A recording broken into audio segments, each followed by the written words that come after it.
Hey, welcome back to the Crash Space. My name is Andre. Thanks so much for tuning in. It's a Friday afternoon. We got some Marvel Champions in front of us. Thanks so much for dropping by, whether you're watching live or the VOD. Hopefully you are doing well. Hit the appropriate buttons. It's a Friday afternoon. We're going to be playing some Angel today against Green Goblin. Unfortunately, here in Canada, we still don't have Shuri or Silk, which I'm getting more and more hyped about because their kits look really cool. So we've been revisiting some of the old stuff. I have some videos, mind you. I just edited a couple videos this morning, so they'll be up on the channel in a bit. But for now, we're going to do a little live stream and dive into Angel, which is a really cool flip hero that also flips one more side. 3-side technology. If you haven't seen this, this is the thing that Marvel Champions does on the hero side a couple times. I think this is the third flip hero. And then there's one villain that has 3 sides as well, which we played on the channel before, and it's a lot of fun. We'll talk about Angel in just a second. Want to catch up real quickly on chat. Brendan, how's it going? It's the space. That feeling when you watch streams so much you recognize the music immediately. I get that a lot. Like, okay, obviously I recognize my music and I use the same music across 2 channels. But even when I'm watching like ads on YouTube or whatever auto plays, and then you hear music and I recognize it, even if it's like the instrumental version of some of the tracks or like a pared down version, because the music I license, other people license, like big businesses license them. So yeah, it catches up. You see it every once in a while. Yo, Demo, how's it going? A 3-sided hero, 3-sided hero. So the way that this works, mind you, you have your classic alter ego side, right? That's Warren Worthington. I can just pull this up using Cerebro. Hold on, I hear myself in the background. That's not good. Okay. Hopefully that wasn't coming through stream, right? No, I don't think it was. So on our alter ego side, we'll do the run through. Let me make sure everything's working. So our alter ego, Warren Worthington, 3 recovery, 6 hand size, 12 hit points. And it says that we can spend an action to heal 1 damage, which is not bad. I can still hear myself. Why?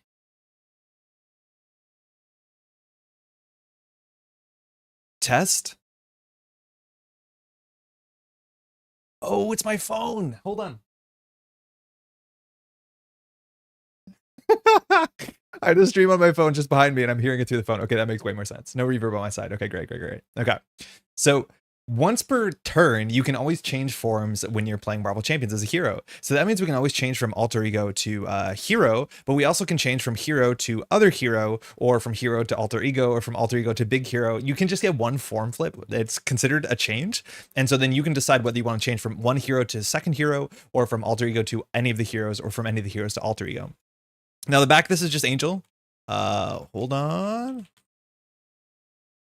Angel is 2/1/2, so missing a bit of a stat point there. 5 hand size, and it says response after you play an aerial event, draw 1 card, limit once per phase. That's really powerful. A lot of our deck is aerial cards, aerial events specifically. So that's quite good. But then if we want to go to Archangel, which is the flip on the big side, this actually has some interesting downsides to it. And I think this is the first time we've ever seen, oh, this actually has to go on this because it's technically a scheme size. This is the first time we've seen like negative symbols on a hero card. Besides like some of the Deadpool stuff, I guess. So now we jump up to 0, 2, 3. We still have 5 hand size. We don't lose hand size in big mode. However, we have an acceleration icon. So that means that we're adding 1 threat per turn on top of any other threat accumulation. So there's a downside of hanging out in this form. And then basically our aerial event trait changes here. It says Angel of Death, after you play an aerial event response, deal damage to an enemy equal to the event's printed cost. So Archangel does damage. Mind you, we have 3 block, which is good, 2 attack, 0 thwart. But if we want to be an Angel, that's generally where we're going to be doing thwarting. And each side gives us a benefit of spending or using aerial events. Either we want to draw a card or we can do extra damage. And that's what the whole kit revolves around. Hey, Austin, glad to catch a stream. I was just playing Angel the other day. Great hero. What aspect were you playing as? I don't think I've actually played that much Angel. I think I've only played Angel when Angel came out. I played like Protection and was like relatively good. I don't think I've played that much else. I've seen some interesting builds on Marvel CDB. I think there's a really cool leadership one that uses recursion to spam certain cards over and over again. When are they going to make a 4-sided hero? I mean, yeah. I don't know how they do it. This is also not sleeved. I've seen some people have sleeve solutions for this, either side loaders. You can put 2 side loaders and kind of like tape them together, and then that's fine. For what it's worth, I don't shuffle this card, so I'm not really worried about damaging. Technically, this like fold loses paint on it, loses ink over time, and that's okay. I've seen also people spend a lot of money on like expensive Etsy. I think they're kind of cases for, I want to say the Transformers card game, which I know nothing about, that kind of just slides across and has like a plastic case and you slide a shutter to be like, oh, I'm on this side, or you flip it over, which like, I don't know. The only problem with this is it doesn't always stay open, but over time it will. Pumping views off your phone, I see how it is. Well, you need to check that the audio is good. That's usually how it works, but also you're not wrong. Cool. So let's go through the Angel kit really quickly. So 15 cards. We have Psylocke. Psylocke is our unique Angel ally. It's fine. It's not specifically necessary for the kit. It is 1 fort, 1 attack, 3 health for 3, which is like kind of okay. But after Psylocke attacks, and only attacks, which is a bit unfortunate, you can either heal a damage from Psylocke, which means if you're an Angel, if you're an Angel, you heal a damage from Psylocke. And if you're an Archangel, you can ready your hero. When you ready your hero's Archangel, you can attack twice for 2. That's fine. Healing 1 damage from Psylocke is also okay. So she can stay around forever, in theory. Not the most flashy card. It feels like it doesn't really match with the rest of the kit, but it's there. We have 2 copies of Adaptive Plumage. This card's really powerful. The art, it's not my favorite. It's a bit kind of feels like a Yu-Gi-Oh art, card art, if you ask me. I think it's mostly the background. And either as a hero action, you can thwart. And if you're Angel, you're moved 3 threat and get a confuse, which is pretty good, as much as 3 is expensive. But if we're Archangel, we deal 4 damage to an enemy and stun it. And notably, if we're Archangel, this can deal 3 more damage, because after you play an event, you can do damage to a character based off of the cost of the event. Or if we're an if we're an Angel, we draw a card. So this is functionally 3 to remove 3 threat, confuse an enemy, and draw a card, which is not bad at all. Aerial Agility, this is our defense card. This thing costs 1. And depending on the side, when an enemy attacks, we don't have to block itself. You can still play this and you're considered to be defending as much as you won't get your defense stat. If you're an Angel, we ignore all boost icons and all those boost icons and boost effects. So that's pretty good. That means you're guaranteed to know how much damage you're going to be taking from the villain. So if they're attacking for 3 and plus X, you don't take X, you just take 3, which is totally fine. And if you're Archangel, we get a tough status and get retaliate 1. The tough status is fine. Paying 1 for a paying 1 for a tough status is totally fine. The retaliate on this always felt a bit weird to me. It's a bit of a kicker, but you're functionally paying for, 1 damage. That's okay, I guess. Notably, Archangel says once per, is it phase or is it per round? It's hard to read on that. Once per phase. So at least with Archangel, you can do a damage because you play an event. So that's technically like a tough and 2 damage, which is, it's okay. It's not my favorite, but definitely a good card. This might be my favorite card in the set. I think we have 2 copies of them. Metamorphosis, very powerful card because Angel can change forms, and I love changing forms. It's one of my favorite things is playing solo and having an event that allows me to change forms, because that means I can jump down to alter ego. And my favorite place in Marvel Champions is actually an alter ego. The problem is when you play solo, you don't have a lot of ways to get to alter ego safely unless you have a lot of confused in your kit, because if the villain schemes out and there's a low threshold, like you can just lose the game on the spot. So Metamorphosis costs 2, and then we change forms. If we're in Warren Worthington's side, after we finish this, we draw a card. If we're in Angel side, we remove 2 threat and then draw a card because we played an event or we finished playing an event, I believe, in Angel. And then if we're an Archangel, we deal 3 damage and then we can deal 2 more damage. This doesn't count as your once per turn form change, so you can always like change into alter ego, recover, and then just change back, which is kind of nice. And we have a bunch of like alter ego abilities that we're going to fire consistently. So more often than not, I'm imagining we're going to metamorphosis to go into alter ego, draw a card, heal using Warren Worthington's ability, fire our 2 or 3 different supports, and then jump back into whatever Angel mode we think is necessary. This card's sick. Natural Flight. It's another thwarting card, right? Remove 4 threat from a scheme. If you're an Angel, ignore the crisis icon and patrol keyword. It's 2 for 4, which is fine. Ignoring crisis is kind of interesting. It's an ability that shows up on a couple heroes kits, but it's like never consistent enough to feel like it can be your game plan. So this is okay. It's a 2 for 4 that if we're Angel, we draw a card. If we're not an Angel, if we're an Archangel, we do 2 damage. It's whatever. Now, this is the card that is kind of symmetrical, that only works really well if you're Archangel. This is 3 for 6, so it's a 3-cost aerial event that does 6 damage to an enemy. If we're an Archangel, it does overkill and piercing. Now, 6 overkill piercing isn't honestly that good for 3, but the idea is that if we're an Archangel, we also played a 3-cost aerial event, so this functionally does 9 damage, as much as only 6 of those damage has overkill and piercing. So it's 6 plus 3, which is good. Generally, 3 for 8 is what you expect. This is 3 for 9 functionally, but it's a really weird card because it's like pretty bad. You don't want to be playing 3 for 6 a lot of times. Avian Anatomy. This is our last card. We have 2 copies of this. This is a resource card. It only generates 1 wild resource, but after you spend this card for an aerial event, and it's only events, as much as we have other aerial cards, it's only the events that this thing cares about, you return that event to your hand after resolving its effect, which is kind of really cool. It means either you can play that event twice per turn, which is a bit anti-synergistic with Angel's abilities that are only once per phase, so you're not going to draw twice from Angel or Archangel, but it does technically give you 2 resources because it gives you the card back and you can use the card to pay for other cards, which is nice. We actually might have too many resources in this deck, so at the last minute I added a Nick Fury, which is a bit of a crutch of a card, but we have a lot of resources in this deck. I do think the precon of Angel did not come with Energy, Strength, Genius, and just saying that Avian Anatomy and the other Power of Flight that will be playing is just enough for that. It's playing leadership with Mutant Mayhem. Oh, super cool. That sounds really fun. Yo, Joel, how's it going? Gaining tough as a defensive end is extremely strong all by itself, I think. I agree. I totally agree about that. But the thing is, like, that ability is so good that the kicker just seems kind of nonsense. It's like, I'll do it just for the tough. The retaliate one, if I forget about, I don't feel bad. But paying one for a toughness in response is like totally fine. One notable thing for multiplayer is that you trigger a defense labeled ability, you become the defending player and your identity becomes the target of the attack. So doing that and gaining tough is really good if the villain doesn't have piercing. Oh, that is true, yeah. I guess I'm not like too aware of the timing with multiplayer defense events because I play mostly solo. But yeah, if you don't block and play a defense effect, it retargets it on you, if that's what you're saying. I think that's correct. It's going well. I'm trying to book my hotel room for cons. Netrunner. Oh, sick. Really, really cool. I'm pretty sure Kate has been like dealing with the hotel to figure out if there's a better rate. I don't think the rate that they're offering is that much better than just booking that hotel. I have no experience with that hotel. It is definitely close to the location the event is in, but Montreal, like downtown, is just kind of the best in summer anyways, so I don't think you can really go wrong. Hopefully it works out well, Joel. Oh, last two cards. Very important. Worthington Industries. I am so surprised by this card. It's a 1-cost support, and it says action, not alter ego action, action. And that kind of makes sense because it looks like Worthington or Warren is out here with the wings out, working as the CEO or whatever his job is specifically. So you can do this in hero mode. Shuffle an aerial card from your discard pile into your deck. If you're an alter ego, draw a card. I love in this game abilities that take cards from my discard pile and shuffle them into my deck because that allows me to feel smart. That I'm managing my discard, putting cards in, getting around, deck cycles and saying like, oh, this is the card I'll need in the future. And it's really like you want to plan your turn because you can draw into it with any of your draw card abilities.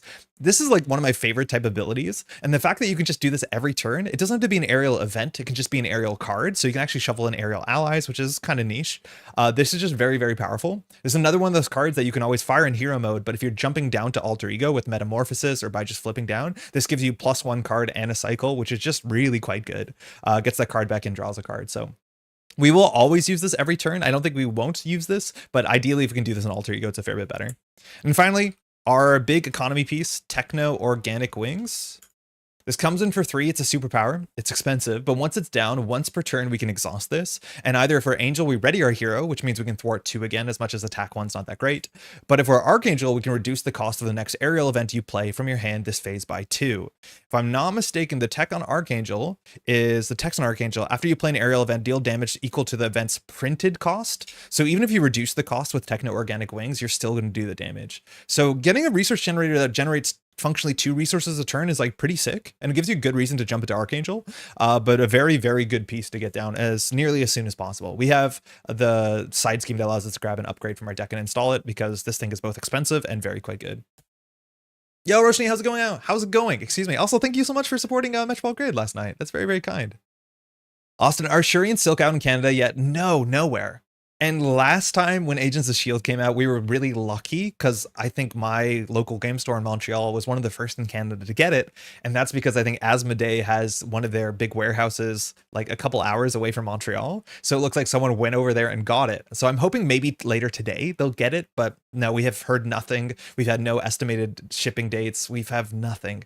It's been such a big bummer to be like not only a Marvel Champions content creator technically, but also just like someone enjoying Marvel Champions on the internet, because other people have Shuri and Silk. And so they're putting out content with Shuri and Silk. So like, do I want to go watch Nelson all over cards play Shuri and Silk? Yeah, I do. But also I don't, because I don't want to spoil it. I want to open it and have my own original ideas and have my first experience unpacking the cards and reading all the cards. So like, I'm also not participating in content because I want to do it for myself. It's like, it's bad because I can't play with the thing, but it's also bad because I can't feel like I can participate online without spoiling it for myself. So I just wish we were all on the same page so we could all, it's just not good, obviously. But I think the thing that's annoying is we don't even have an estimated date. It's just like, oh, one day it'll come out, I hope. And so I'm checking constantly, and that doesn't feel healthy. Not great. Allies. We have 6 allies technically because we have Psylocke. We're playing from Protection, Brother Voodoo. Brother Voodoo was, I think, the first Protection ally that I ever really liked. I think some of the early Protection allies are a bit rough. Brother Voodoo gives you 2 thwart. Technically, you can fire that twice, which is nice, kind of like Jocasta. But response after Voodoo enters play, search the top 5 cards of your deck for an event card and add it to your hand. Shuffle your deck. That's a really good ability because all of our text really cares about events. I'm worried that we're gonna have cards or we're gonna have hands that have too many resources and not enough events. And every text, every side of Angel cares about events. So this is a nice way to consistently get an event. Now, notably, this is the only like big lore kind of miss hit in our deck. Like otherwise we're playing mostly all X-Men stuff. This is the only Avenger Mystic that we're playing, but otherwise if you want to play like a consistent theme deck, you can get rid of Brother Voodoo. It's not super important. I like the card a lot though. Neutral cards, Cannonball. I don't know if I play Cannonball in any other deck, but you definitely played it in this one. 2/2, consequential is pretty rough, only 2 health, so Cannonball goes immediately. However, it says interrupt, when Cannonball would take any amount of consequential damage, reduce the amount of X, where X is the number of aerial cards in your hand. So as long as you're going click 1, your first action is you're thwarting or attacking with Cannonball. Cannonball generally takes no damage. This is not only a very aerial card events, it's aerial cards, and so much of our deck is aerial cards. So Cannonball should be on the table forever, which again kind of makes Psylocke look a little silly. But Cannonball is really quite good. We're playing Vivian. This one actually may be the other kind of lore miss. This is an android champion aerial. It's a very cheap aerial ally that has some good text. The turn that she comes down, you can blank the text on a non-elite minion, a non-permanent side scheme, or an upgrade. Sorry, an attachment, which is quite nice just for one turn. And it's aerial, so it's cheap, and we can recur it in theory with Worthington Industries, as much as, again, most of our things care about aerial events, but that's fine. Then we're playing 2 staples, which we're playing Prof X. Prof X is just very good. You're playing Prof X is great. And then I'm actually playing Nick Fury, which I've kind of gone on my way to not play in a couple decks recently on the channel. And the reason that I am playing Nick Fury is that our deck has a lot of resources. And one of the best things you can do with a deck that has a lot of resources is playing Nick, because Nick, it's like just sometimes you draw bad hands where it's like, oh, I have too many resources in my hand and only one playable card. And Nick Fury just kind of helps that, where like, oh, now I can dump 2 resource cards into Nick Fury and draw 3 and just get a better hand and push yourself forward. So it's interesting. It's just consistent. Nick Fury is one of the best cards in the game. I feel a bit bad about this, but it's going to line up relatively well with how many resources we have in our deck. All right, protection cards, 3 copies of Ever Vigilant. I am on camera talking about how I do not like the aerial subtype in this game, and this is one of the few aerial cards that I think is actually worth playing. We're playing this art version. It says only play if your identity has the aerial trait as aerial itself, and it says ready your hero, remove 2 threat from the main scheme. That's very, very good. It's also really good in Archangel, because in Archangel side you have a threat 0, so this helps a lot, and a ready is not that bad at all. It means we can block a fair bit and still be ready to do things during our turn, which is great. We're also playing 3 copies of Perseverance. This might be a bit much. We have a lot of toughness in the kit. We're actually playing the other art. I don't have the other art. More likely I spelled it wrong, because there's a lot of letters in this word. Yeah, for sure I must have spelled that wrong. Regardless, it has the same text. This says after you change form, give your hero a tough status card.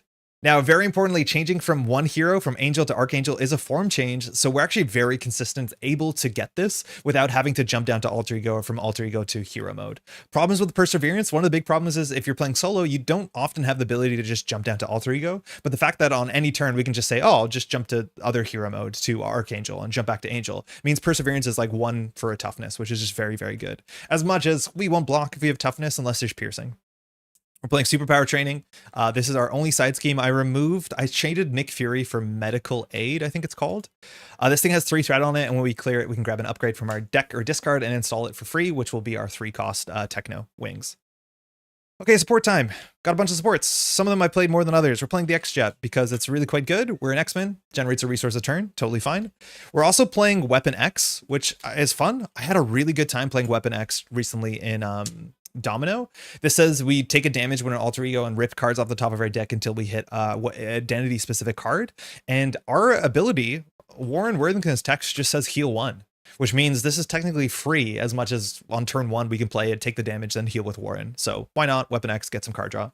We're playing Team Building Exercise, which is a card that is relatively a staple card. You can play it in a lot of different decks, and in this deck we can hit by matching anything with the World Aerial on it, because this plays a card reducing its cost by 1 if it shares a trait with us, and most of our cards have Aerial, and our hero has Aerial. Finally, Moira, who I've played very surprisingly little Moira. Moira is like the perfect Andre card, because I like going into Alter Ego, I like drawing cards, I like form flipping, and Moira just says when you flip from mutant to hero mode, draw a card, and Warren can do that super consistently, more than a lot of the other mutants. So this is really good if you're playing 2-player, because you can almost always flip down, and this works on anyone, right? After a mutant Alter Ego changes to hero form exhaust, the controller draws a card, so it gets a lot better if you're playing multiplayer.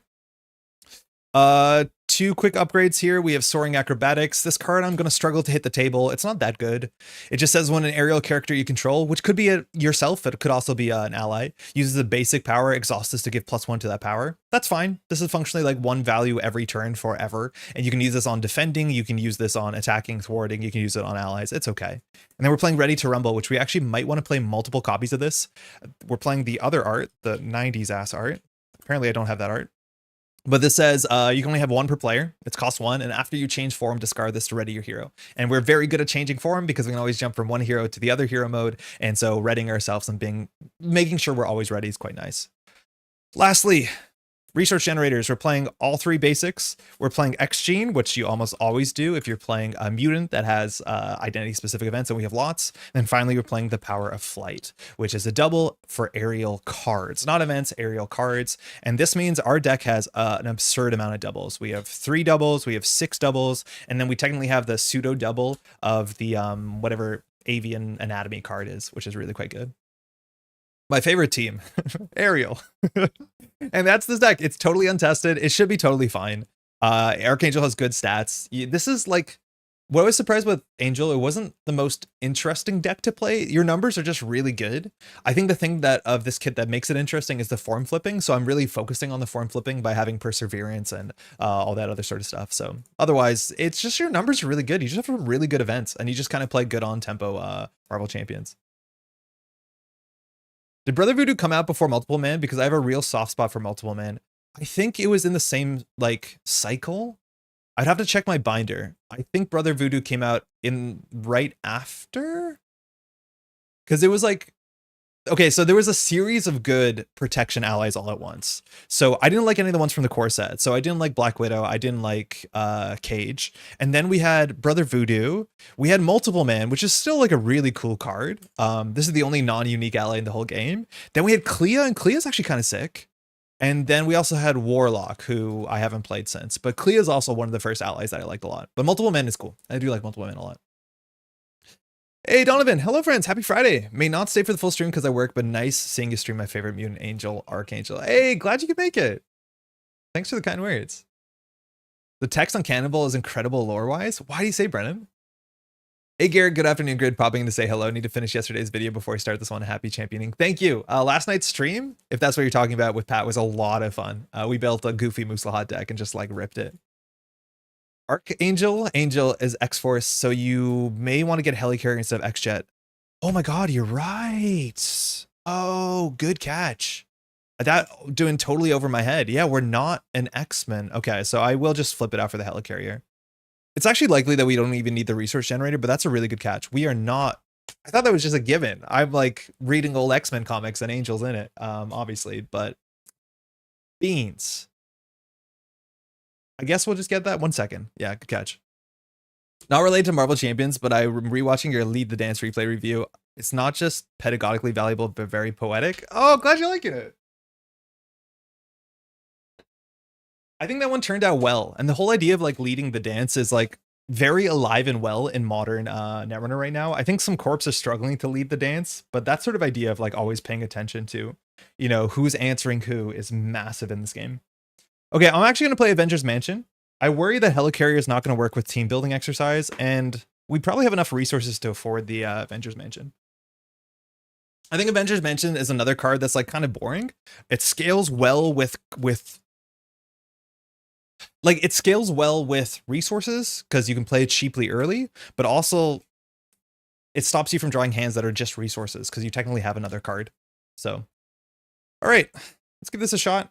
I'm gonna put this here because I'm gonna put it on top. We're gonna be playing against the 2 Green Goblins. So Green Goblin scenario pack came out. I think it was the second scenario pack, and it's really, really quite good. This is the first scenario, which I think a lot of people don't actually like that much. This is the risky business side scenario, or standalone scenario. This one's an interesting one where it's basically you're kind of fighting against a villain that is also a hero. So there is a villain side, and then there's also another villain side. But this side is Norman Osborn, and Norman Osborn is just a guy who runs a company, and so we can't fight him. We can't actually attack him with our fists because that would be a crime. So what we have to do is basically get Norman Osborn to flip into Green Goblin mode, and only on Green Goblin mode can we hurt the Green Goblin himself. This is a scenario that a lot of people think you can kind of game, and it's a bit cheesy because Norman actually can't attack us. That's one of the big things, is when Norman would take any amount of damage, you remove from this. We'll get to that in a second. But it says when Norman would attack, place 2 infamy counters on Criminal Enterprise. In theory, the infamy counters, they have some impact. There's some encounter cards that care about the number of infamy counters, but mostly you can just kind of let that get out of hand and it doesn't really matter. So you can just kind of sit down in hero mode and set up and you'll never get hurt, which is a bit of a bummer. Again, there are some minions and some encounter cards that I do think scale with the amount of infamy counters, but the short of the long is yeah, it's a bit gamey where you can just sit here, set up, and then flip and blow up Green Goblin relatively quickly. Somebody posted an article yesterday about different ways to fix it. One of the ways they were talking about fixing it is just adding to this Criminal Enterprise, adding a crisis icon, and I kind of like that idea. This is going to start in play, mind you. It enters play with 2 infamy counters on it. That's this card here. And it says if there are no infamy counters, this flips and Norman Osborn flips to Green Goblin. So we basically have to lure him out of his kind of criminal cave, and then we can start beating him up. Let's talk about Hostile Takeover. It's a Netrunner card, or it used to be. This is our main scheme. We're going to be playing on Expert. Hold on, I need a bigger picture because it's hard to read the small numbers on the projector. Give me 1 second. We'll do a windowed projector. Not a view of the whole scene. Yeah, okay, 1 sec. Can't be mad at the 3 best words from Magic the Gathering. Draw a card. I mean, it's even better in this game because your cards are resources. It's like in Flesh and Blood too. Like card draw is even better than you might imagine. All right, so we're playing with Osborne 2 and 3 because we're playing on Expert. Risky Business, Standard. We're using Standard 3 and we're using the Goblin Gimmicks and counter set. There's 8 cards in there. We put the Criminal Enterprise environment to play and shuffle and counter deck. So let's just shuffle up our decks and we'll be off. After this, if this goes well and we get through this, we're going to go on to the second Green Goblin scenario that comes in the pack. That's called Mutagen Formula. That is like easily a fan favorite. It's a really good scenario. It's actually pretty difficult on Expert and has a lot of minions, which I think can line up relatively well with some of our overkill and some of our like damage events. I think the Thralls are 3 health, so maybe we can do something cool with Archangel. I'm not sure if they have guard. It's been a minute. Okay. That's our deck. We'll shuffle this up. One of the things that I know it keeps saying is early designs of Marvel Champions, the encounter decks are so big. Like a lot of the encounter sets from Sinister Motives, which I'm playing right now, is like 8 cards. It's like 8 cards plus the other encounter sets. This alone is like as big as some encounter decks almost. And then you add Goblin Gimmicks, which is 8 cards. You add Standard and Expert, which is another like 10 cards. And then you add your, you know, your thing, your obligation. Like this is an absurd size of a deck for solo. Like I'm not going to deck out. And then I can't consistently tell what's happening. I'm so happy that in the future of this game, they thinned the decks so that they're just a bit more consistent. I know there's so many different encounter cards that have like really cool and thematic ideas. It's just like, you don't see them when you play solo enough. I don't know. I wonder how people who play like 3 or 4 players care about the size of the deck because you rip through it a lot faster in multiplayer for sure. Oh, we didn't flip out Hostile Takeover. So the back of this says 7 threat. There's a second card after this, so we don't lose if this gets completed. Norman Osborn holds a board meeting plotting to take over a branch of Stark Industries. When completed, so completed means when we fail, place an infamy counter on Criminal Enterprise, then discard 1 card from each player's deck for each infamy counter on Criminal Enterprise.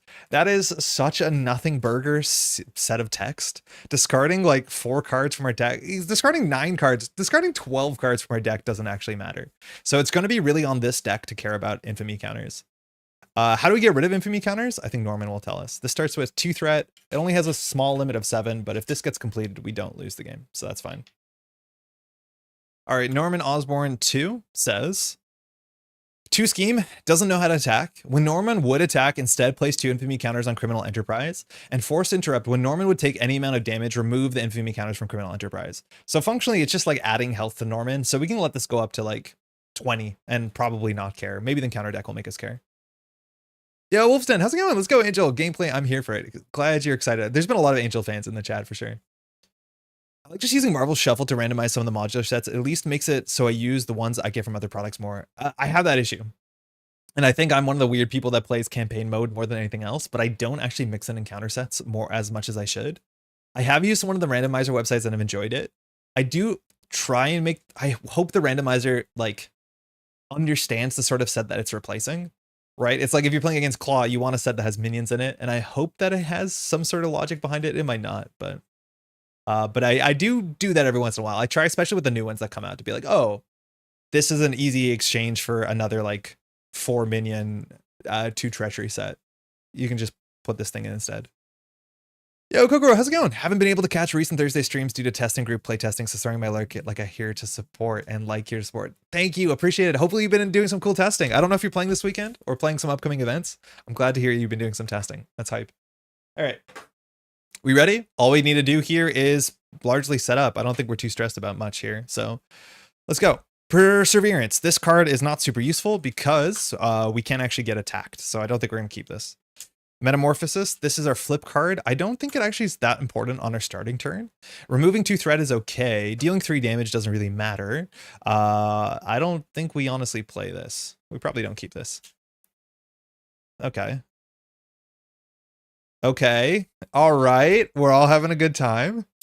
Worthington Industries, that's sick to open with this. This is basically not exactly neutral, but we can shuffle our Metamorphosis back into the deck. Love it. It draws a card. And then we have Natural Flight, which is remove 4 threat from a scheme. If you're an angel, ignore thwart the crisis and patrol. We don't need that. Okay, Moira, another really good setup card. So we can get these both down on turn 1. We have Avian Anatomy. This it's kind of like a double as long as you play an aerial event, which we might. We have the Avengers Mansion, which would be great to play on turn 1. Aerial Agility is our block card, and we have Brother Voodoo. So no resources in this hand besides Avian Anatomy, which has no good targets here, which is kind of ugly. So we really need to plan our turn here, because Warren's text is useless. The thing is that we jump into Angel. Angel's text actually matters because we can draw a card if we play an aerial event. Oh, but we actually have no aerial events we can play. So we're going to hope that we draw an aerial event with either Worthington or with Moira. So I think we're just going to play both of these and then hope for the best. I think there's no chance that we hold on to the Avengers Mansion because it's unplayable. The other option is we could just dunk 4 for the Avengers Mansion and have Avengers Mansion on turn 1 and just not care. I think Avengers Mansion is probably better than Worthington and Moira. I just think it's less interesting than Worthington and Moira. So I'm going to try for these 2 and then get a Metamorphosis back in and not play this because let's try some other stuff. Just start labeling them as minion, side scheme, etc. So it's more balanced, I find. If it bricks again, though, through it quickly and just shuffle up a new one. Yeah, I do think there's like nice videos online of people kind of breaking down the different encounter sets to be like, oh, this is a minion encounter set. This is an attachment encounter set. This is an encounter set of just side schemes. And so you have an idea going into a certain scenario, what's a good replacement. I've also seen people put up like Google Drives to be like, this is a cool replacement pack for this deck, right? Or this scenario, which I actually like that a lot. Okay, I think we're just not gonna do the mansion. Let's just set up. So I'll play the Avengers Mansion for Worthington Industries. And then we'll exhaust this, shuffle an aerial card from your discard pile into your deck. If you're an alter ego, which we are, draw a card. So I'm going to put Metamorphosis back in because that is a really fun card, especially with Worthington Industries in the near future. I'm surprised that the deck wants to like literally shuffle every turn. I feel like there's not that many decks that shuffle every single turn, and it's a bit annoying. Draw a card. Ever Vigilant, not super useful. What is this? 2 threat and a ready? Oh, actually, that's fine because we can play that as an aerial event. So if we do Brother Voodoo and aerial event, aerial agility into Moira, then when we flip up with Moira, we'll draw a card and then we'll have 2 cards in hand. So we can Ever Vigilant, draw a card. Yeah, let's try that. So we'll pitch 2 for Moira. Moira says after a mutant alter ego changes to hero form, exhaust Moira, the controller draws a card. And so we're going to change form. And I think we're definitely going to change form to Angel. And so Moira lets us draw a card. We get strength. Okay, there's our doubles. So Angel. Angel says after you play an aerial event, draw 1 card. So we are allowed to pitch. Okay, so either we can pitch 1-2 into Ever Vigilant. This will draw a card, leaving us with Avian Anatomy and 1 card. Otherwise, we could pitch Avian Anatomy into Ever Vigilant. No, that's silly. We don't do that. So let's go do strength for... Oh, no, that readies us. So I guess we're going to thwart 2 first. And then we're going to play Ever Vigilant. So this says, ready your hero. If you're aerial, we are. Remove 2 threat from the main scheme. I mean, I don't want to attack. I mean, it's a bad turn, and then we'll draw a card. And we got Psylocke. Okay. I think we're going to throw most of this away. We're going to attack for 1. And Norman says that when you would hurt Norman, instead remove infamy counters. We're in no rush to remove enough infamy counters. So I don't want to get this to 0. I think we're going to set up a bit. I'm not going to throw out Psylocke, but I'll hold on to Avian Anatomy and we'll pass. Okay, the microphone, I need to put it into place that doesn't block the board state. I think I still sound okay here. JS, how's it going? You left a whole bunch of comments, a lot of them like rules corrections and stuff. And honestly, like I do appreciate that a fair bit because there's like weird things that if no one's going to tell me that I'm doing them wrong, especially like some of the in the weed stuff, I'm going to continue doing them wrong, which is always like, it's such a stress to play in the public, you know, facing and try and get all the rules correct at the same time as doing all this tech and talking to chat. So hopefully it's not too embarrassing. My fave modular scenario is Jurassic Park, where you fight crossbones and 3 modulars that are the ones that have dinos. They're exactly 3 modulars that have dinosaurs. It was a blast. Which ones have dinosaurs? It's like Temporal, Savage Land. What's the third one that has dinosaurs in it? It's wild. Second, another Avian Anatomy, Cursed. Ever Vigilant, not great. Perseverance, pretty bad. Ever Vigilant. We shuffled the deck, right? That is a dog water hand. That is not good. Asta goes for 1. Norman says, when Norman would attack, place 2 infamy counters here. We get an encounter card. Let's see if they scale with infamy counters. Sinister Strike. Okay, this is not going to do much. Never remember that you have to keep writing. Don't type Sinister and tab through. Place 1 pursuit counter, and then we get attacked. When we get attacked, it places 2 counters on Criminal Enterprise. Again, if this thing hits 4 counters, we get our Nemesis. Our Nemesis is actually pretty bad. It's Harpoon. Pretty mean guy. Happy to help. Absolutely no worries. You're doing great. Thank you. Temporal, Savage Land, and Sauron, the dino man that doesn't want to cure cancer but turn people into dinosaurs. Right. The Eye of Sauron is a very good name. That's not the right one for a card, for sure. I don't think I've actually played with an encounter this set. But yeah, I guess Sauron is very much a dinosaur. Okay. So this hand stinks. I think we can probably afford to jump into Alter Ego. I think we do jump into Alter Ego. I feel like we can just do 1 threat here and not care. If that's the case, we can start hitting. We can just start punching. So I'm going to attack for 1, which just brings us down. Then we're going to play 2 Avian Anatomies. No, that's a bit silly. We'll do Avian Anatomy, and we can't play Perseverance because the big thing about Perseverance is that it is a hero interrupt. So when we jump down, or hero response, if we jump down to Alter Ego, we can't play this. So I'm going to get rid of it. Avian Anatomy doesn't stack well with playing multiples, so we'll do Ever Vigilant. So Ever Vigilant just says, ready your hero, move 2 threat. Now we have a couple triggers. Firstly, Avian Anatomy says, after you play an aerial event, return it to its hand. And now we can do Angel's ability, which says after you play an aerial event, once per phase, draw a card. So we got a genius. Our deck, I'm just going to shuffle that real quick. This deck is a nightmare. Just get that out of the way. We definitely shuffle this. We're drawing absolutely terribly. Okay. Great. So now I guess we can attack for 1.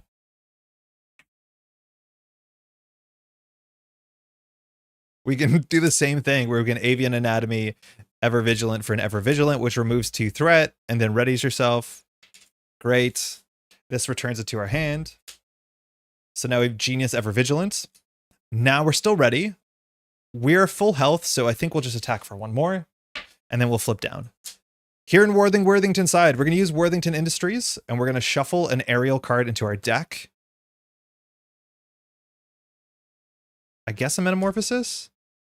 Maybe it's actually the last Ever Vigilant. I think that's fine. No, Metamorphosis is really good, because we have Moira. And then we can draw a card. There's a lot of shuffling going on. Nice. That's a huge hit. And so here I'm going to keep the Ever Vigilant because it's a nice event to play. So we'll just Genius for X-Chain. This, we can only play an Alter Ego, so that was super beneficial. This just generates a wild resource for identity specific event. And then we'll just pass, holding on to Ever Vigilant because we're going to have some threading to do, and we'll ready up. So 1, 2, we have Aerial Agility. That's our defense card. We have Vivian. Cannonball. That's good to get down. A Metamorphosis. We shuffled 1 back in, and a Razor Dive. So now we have no resources, but we have all our expensive cards. Hostile Takeover goes to 1. Norman's going to scheme for 2 and a card. Boost Icon. Private Security Specialist. Very Netrunner coded. This says place 1 infamy counter on Criminal Enterprise. Okay. You cannot remove, if you cannot remove 1 Madness counter from State of Madness. The back of that is State of Madness. So that is 1, 2, 3. So this goes to 4 of 7. This deck is so big that like playing around drawing into Dark Designs or the advance in Standard 3 is so unlikely. Okay, nowhere safe. Bummer. Place 1 pursuit counter here, and they have to discard an upgrade or a support. My guess is Moira is the worst card here, unfortunately.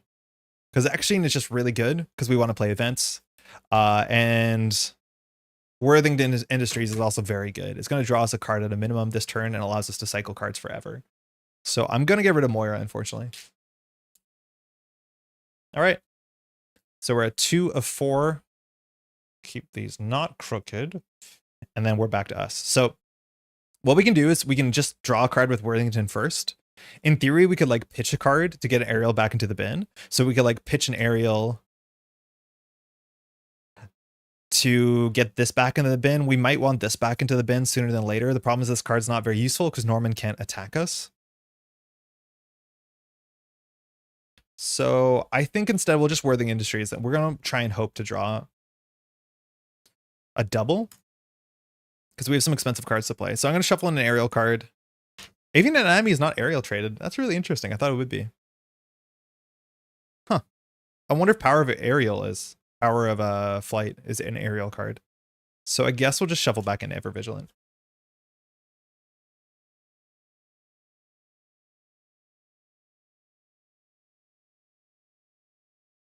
We draw a card after this.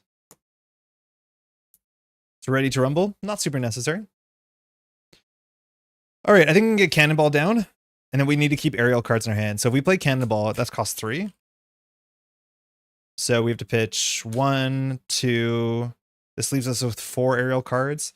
We also want to play Metamorphosis to draw a card. So maybe we start with that, I think. The problem with Metamorphosis is that we have to change the form when we play it. Yeah, we have to. It's not optional. So we can't actually use X-Gene for it unless we change to the other Angel mode, which maybe we change to Archangel for a second. Because what's our play? We want to play Ever Vigilant. I actually think the best thing here is Metamorphosis. But if we play it now, we play 2.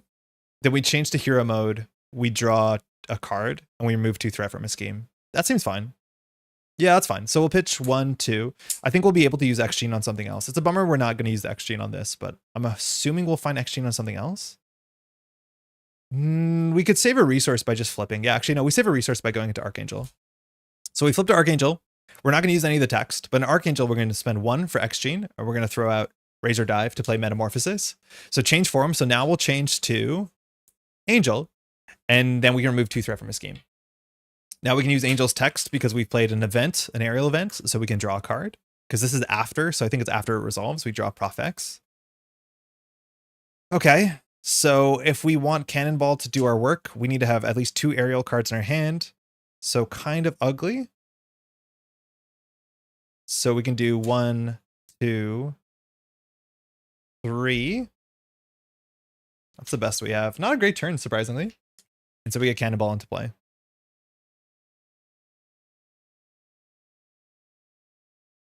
Nope. Oh, I spelled Cannonball wrong. 2 N's. Okay. When Cannonball would take inconsequential damage, reduce the number by X, where X is the number of Aerial cards in our hand. So we'll reveal we have 2 Aerial cards. So Cannonball is going to take no damage. I think we're just going to clear out the hostile. Actually, yeah. Yeah, that's... No. We'll clear out hostile. Cannonball attack for 2. And this is where like it's a bit ugly that we just kind of set up and turtle here for a bit. So these cards I don't think we really want. We can keep the Aerial Agility, but we're not getting attacked. Yeah, that was probably not the most elegant turn there. We're ready. Soaring Acrobatics. Superpower Training. At this point, we're probably going to find our Techno-Organic Wings soon. Razor Dive, which is 6 damage with Overkill and Piercing. The Ever Vigilant we shuffled back in. Natural Flight, and that's our whole hand. This goes up to 1. Norman would attack for 2, but instead puts 2 counters onto this thing. Again, a weird scenario. And then we draw all in a day's work. Very Wayland coded. Place 2 infamy counters on Criminal Enterprise. Okay. You cannot remove 2 madness counters. This is the thing, is like these counters are fundamentally just like heal 2. If your encounter card was heal 2, would we feel bad about it? No. And this is kind of the issue sometimes that comes up with this scenario. Is that a lot of the times on this side, it's not that exciting. So we probably just need to set up a bit more and then consider flipping. Okay. All right. Did I break this? No, we're good. Okay. So it's back to us. 1 threat. We need to do some damage. We could work on Superpower Training. We don't have a good... We could actually play Natural Flight with X-Chain. That's fine. I think we'll start by just using Cannonball. We have almost every card in our hand is an aerial card. So this goes down to 2. Then we're going to pay 1, so we'll pitch Razor Dive for Superpower Training.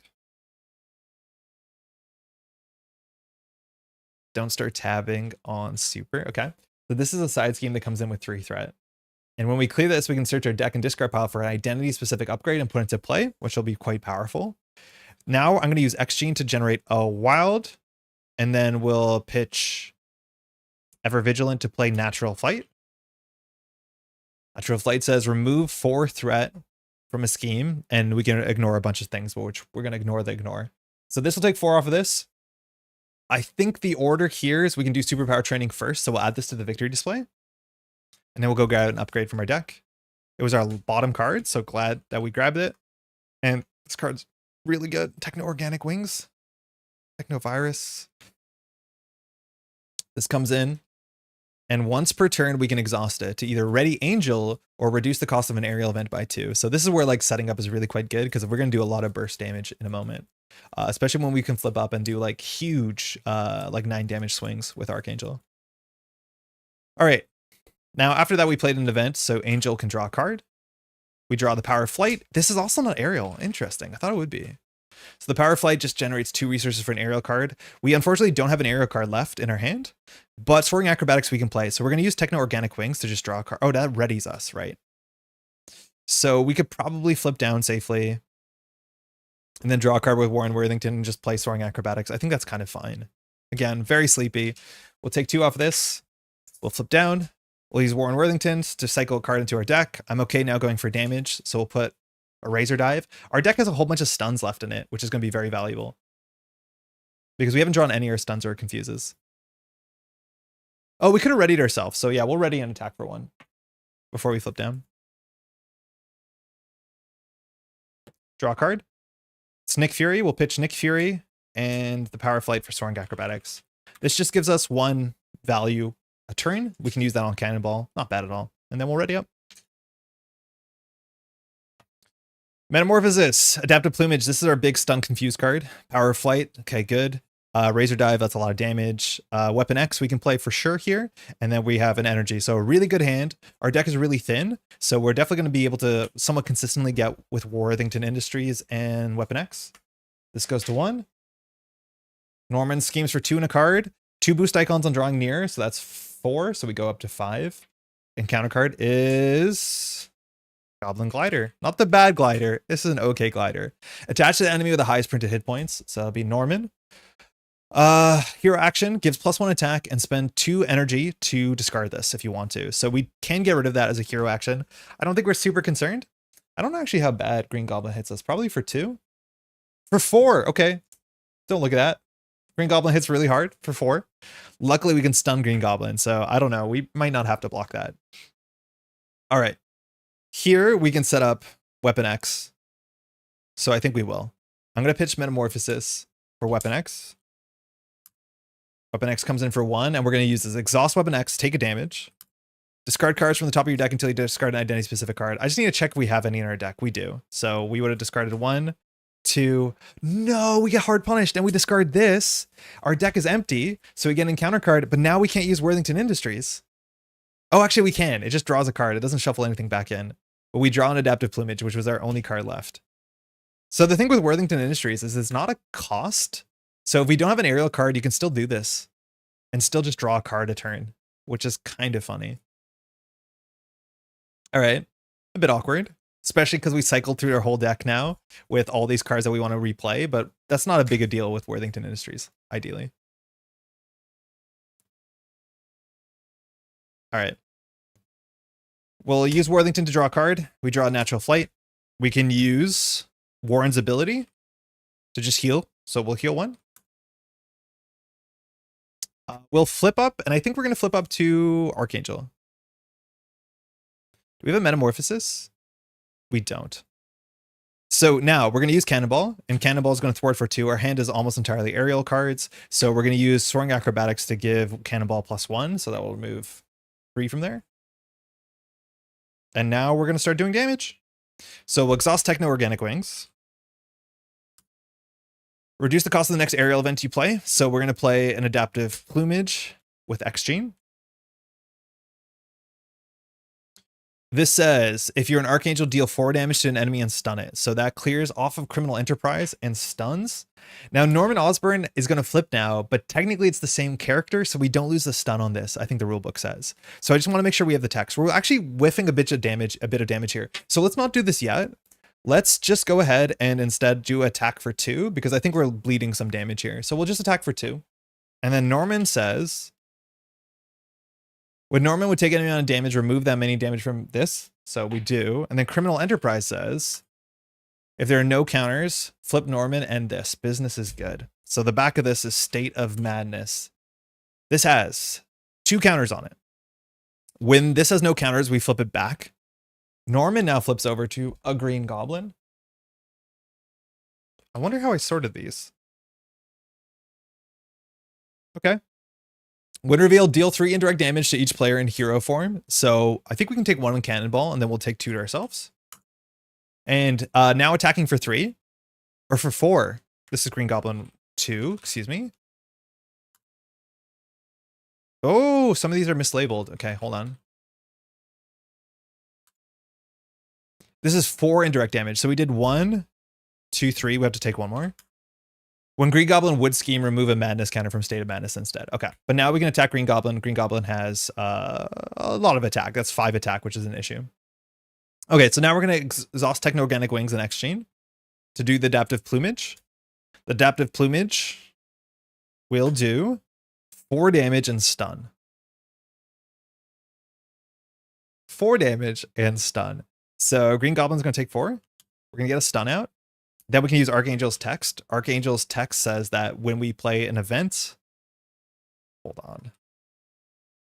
Archangel, yeah. Oh yeah, right, because we have to go here. After you play an aerial event, deal damage to an enemy equal to that event's printed cost. So we do 3 more damage. We're down to 11. And we have a stun, which is good. We have no more synergies. We are exhausted. We have no more synergies for playing events themselves. I think we'll just spend an energy to get rid of that Goblin Glider. I think we can. We can do more damage. This is fine too. So Goblin Glider, we spend 2 energies to get rid of it.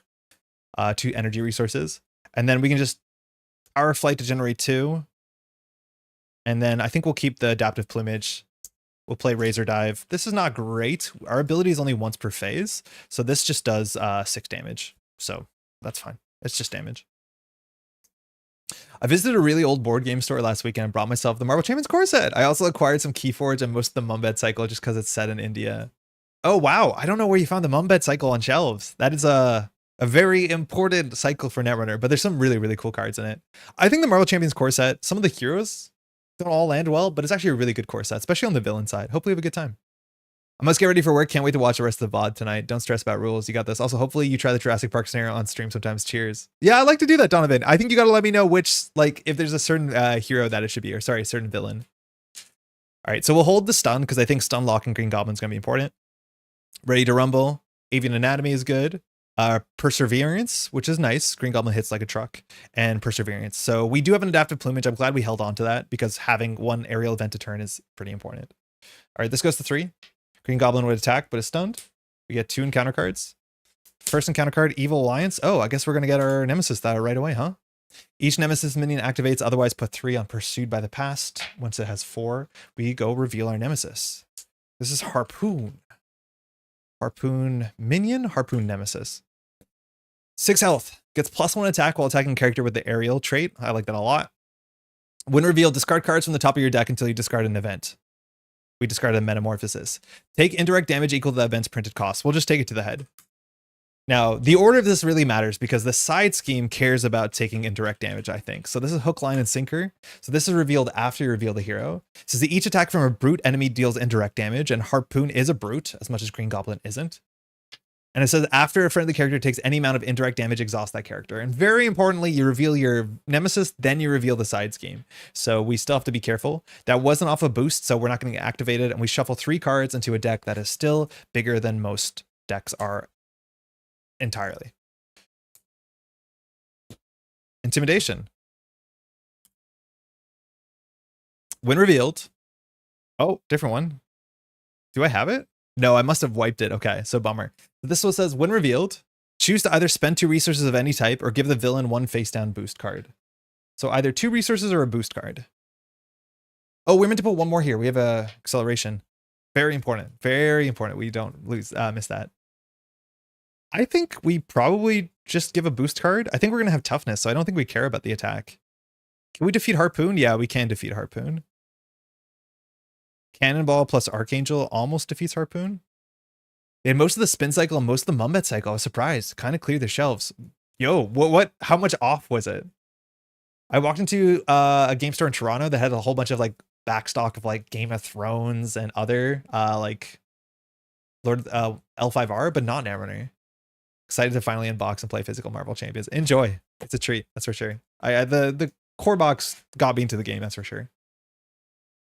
Okay, so we only have 1 aerial event. Ideally, we want to play 1 aerial event on this side, 1 aerial event on our other side. We can't draw a card. We lost Metamorphosis. So we can cheaply play Adaptive Plumage, which says 4 damage and stun the enemy. If we do it to Harpoon, it's a bit of a waste because Adaptive... It's a bit of a waste. We'd rather stun Green Goblin for sure. Oh, we're going to get a boost card, excuse me. So, that's not great. We want to flip down and play Perseverance, so we'll just take a massive attack. So I guess we don't need a stun Green Goblin if we have toughness. So if that's the case, how many aerial cards do we have? Oh shit, we only have 1 aerial card in our hand, so we can't actually use Cannonball. Because we only have 1 aerial card. I thought that was really surprising. I guess we actually have to play cards like Ready to Rumble just to get them out of the rotation, so we're drawing more aerial cards consistently. There's actually a pretty good value to doing that. So we can't draw unless we hop down and play Adaptive Plumage on Archangel's side. Because then we actually could have 2 aerial cards because we'll draw a card with Angel's ability and we'll return this to hand. This removes 3 threat. If we do 4 damage, 4 damage with Archangel kills Harpoon. I don't think we care about Hook, Line, and Sinker. I don't think it does anything if we defeat Harpoon. There's no brutes in this scenario. I'd be surprised if there was. So we can attack for 3. Cannonball could defeat. Attacking for 2, that's not great. So I think we actually play Adaptive Plumage in Angel, which like I've never done that, but I think that makes sense. Still MSRP 1450. They had a lot of L5R, the old Star Wars TCG, FFG Netrunner, a lot more. Wild, okay. 1450, that's still pricey. Yeah, wow. That's like, yeah, surprising. I guess they're moving, like he did buy them, so I don't think that's a silly cost, I guess. Yeah, I think we'll flip down and hope that we draw an aerial card. This is a bit of an awkward situation. Mind you, Green Goblin can't scheme. It just removes a counter from State of Madness, which that means we have to flip Green Goblin again, which isn't that big of a deal. But flipping down to Alter Ego is like kind of reasonable here. We could actually draw a card. Metamorphosis would be nice if we drew it. So are we going to use Techno-Organic Wings? No, I guess we're not. So we're going to ready with Techno-Organic Wings. So I think I'm going to flip down to Angel. Angel says after you play an aerial event, draw 1 card. So we'll do an Avian Anatomy, X-Gene for Adaptive Plumage. And this says, well, we can choose either side. We're still going to do 4 damage to an enemy and 4 damage. That's it. 4 damage. So that means we're going to attack first with Archangel. So this will defeat Harpoon. We're exhausted. Harpoon's defeated. Now, we have a couple things. Firstly, Avian Anatomy says that after you play for an aerial event, you can add the aerial event to your hand. And then Angel, we can draw a card. So let's get an aerial card. We did not.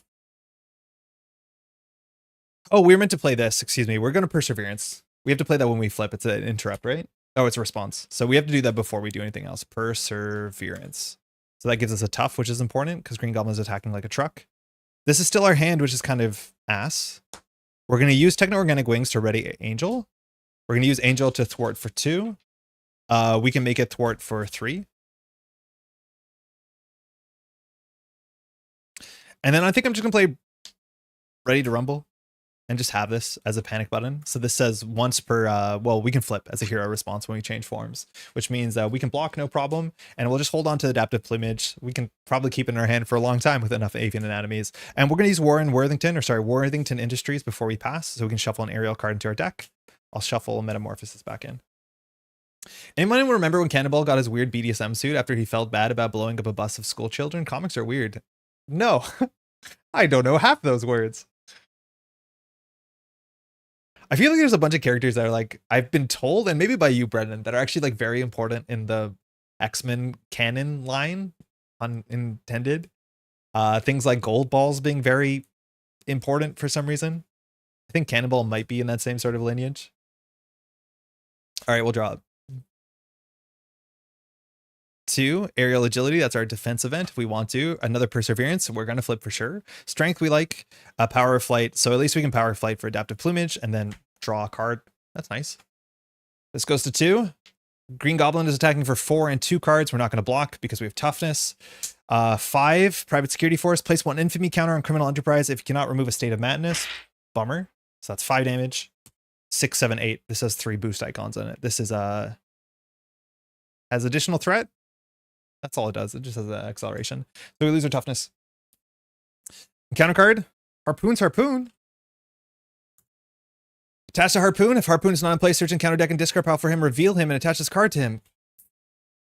No, Hook, Line, and Sinker actually is going to hit us now. Yo, that's bad. Okay.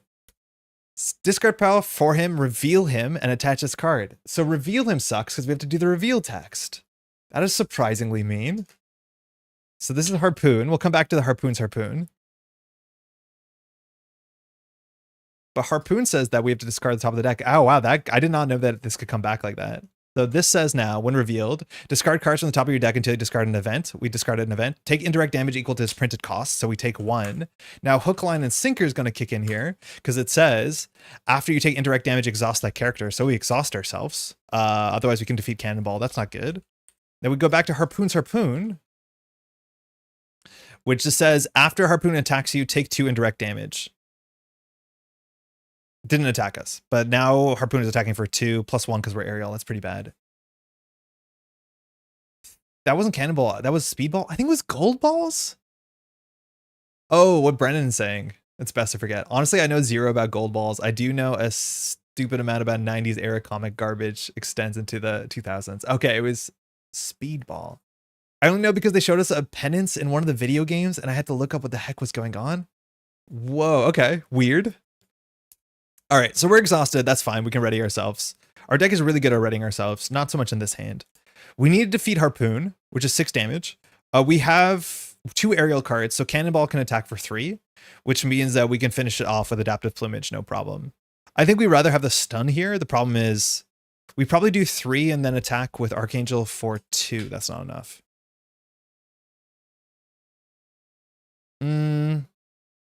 We could defeat Harpoon to retaliate. That's kind of fun. I feel like we're wasting the stun. I think we will ready ourselves. That actually might not be right.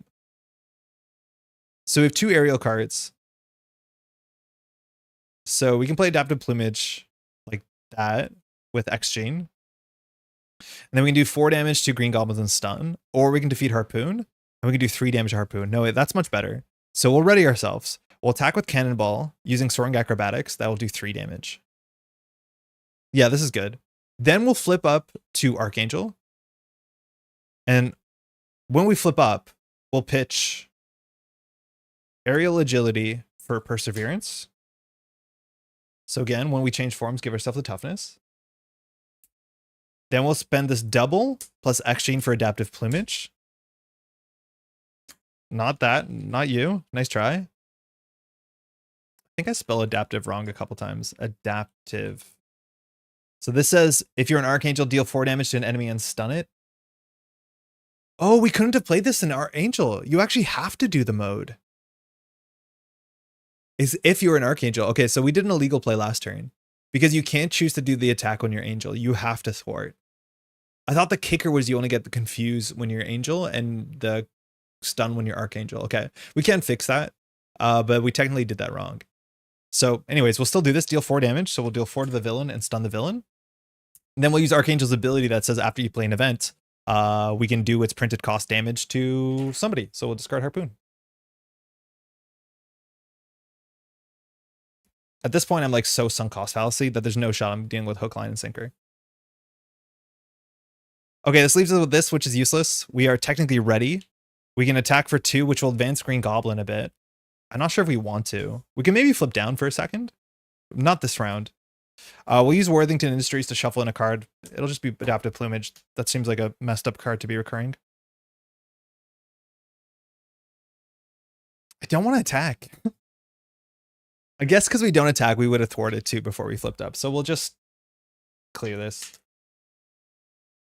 I'm not getting rid of hook, line, and sinker. It's too late. Okay. We have to remember we have Ready to Rumble too, so we can take some more aggressive stuff. This doesn't have exhaustion counter on it. Okay. We'll hold on to the strength, I think. We want to find an aerial event because of Cannonball and all that sort of stuff. Mansion could be coming around too again. Razor Dive, that's a lot of damage. Adaptive Plumage, okay, it's back. Team Building Exercise, pretty good.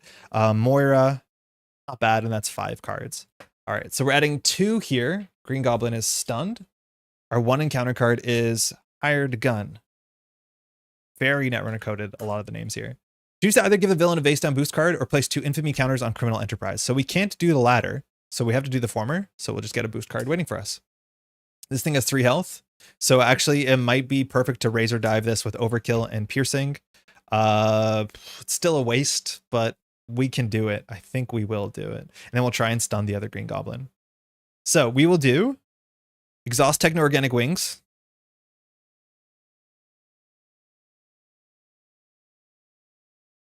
So we're Archangel, reduce the next aerial event by 2. So Razor Dive will play it with Exchange for free. So this says deal 6 damage to an enemy. If you're Archangel, this attack gains Overkill and Piercing. So we'll do 3 to Hard Gun, and then we'll do 3 to Green Goblin, which advances Green Goblin to Green Goblin 3. When revealed, deal 4 indirect damage. Ow. Actually, really quite ow. So we're going to take the toughness, I guess. That's lucky. Has 22 health. Villain set 22. Force interrupt when Green Goblin would scheme, remove 2 madness counters. So confuse is actually really useful so that you don't change the mode too much. We're going to fire Archangel's response to Angel of Death, do 3 damage. Down to 19. Okay.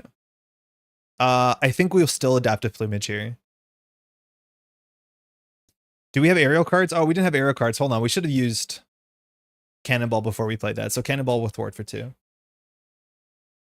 Okay, so if we do 1-2 for Team Building can't play Adaptive Plumage, so I think we just play Adaptive Plumage. We'll attack for 3 with Soaring Acrobatics.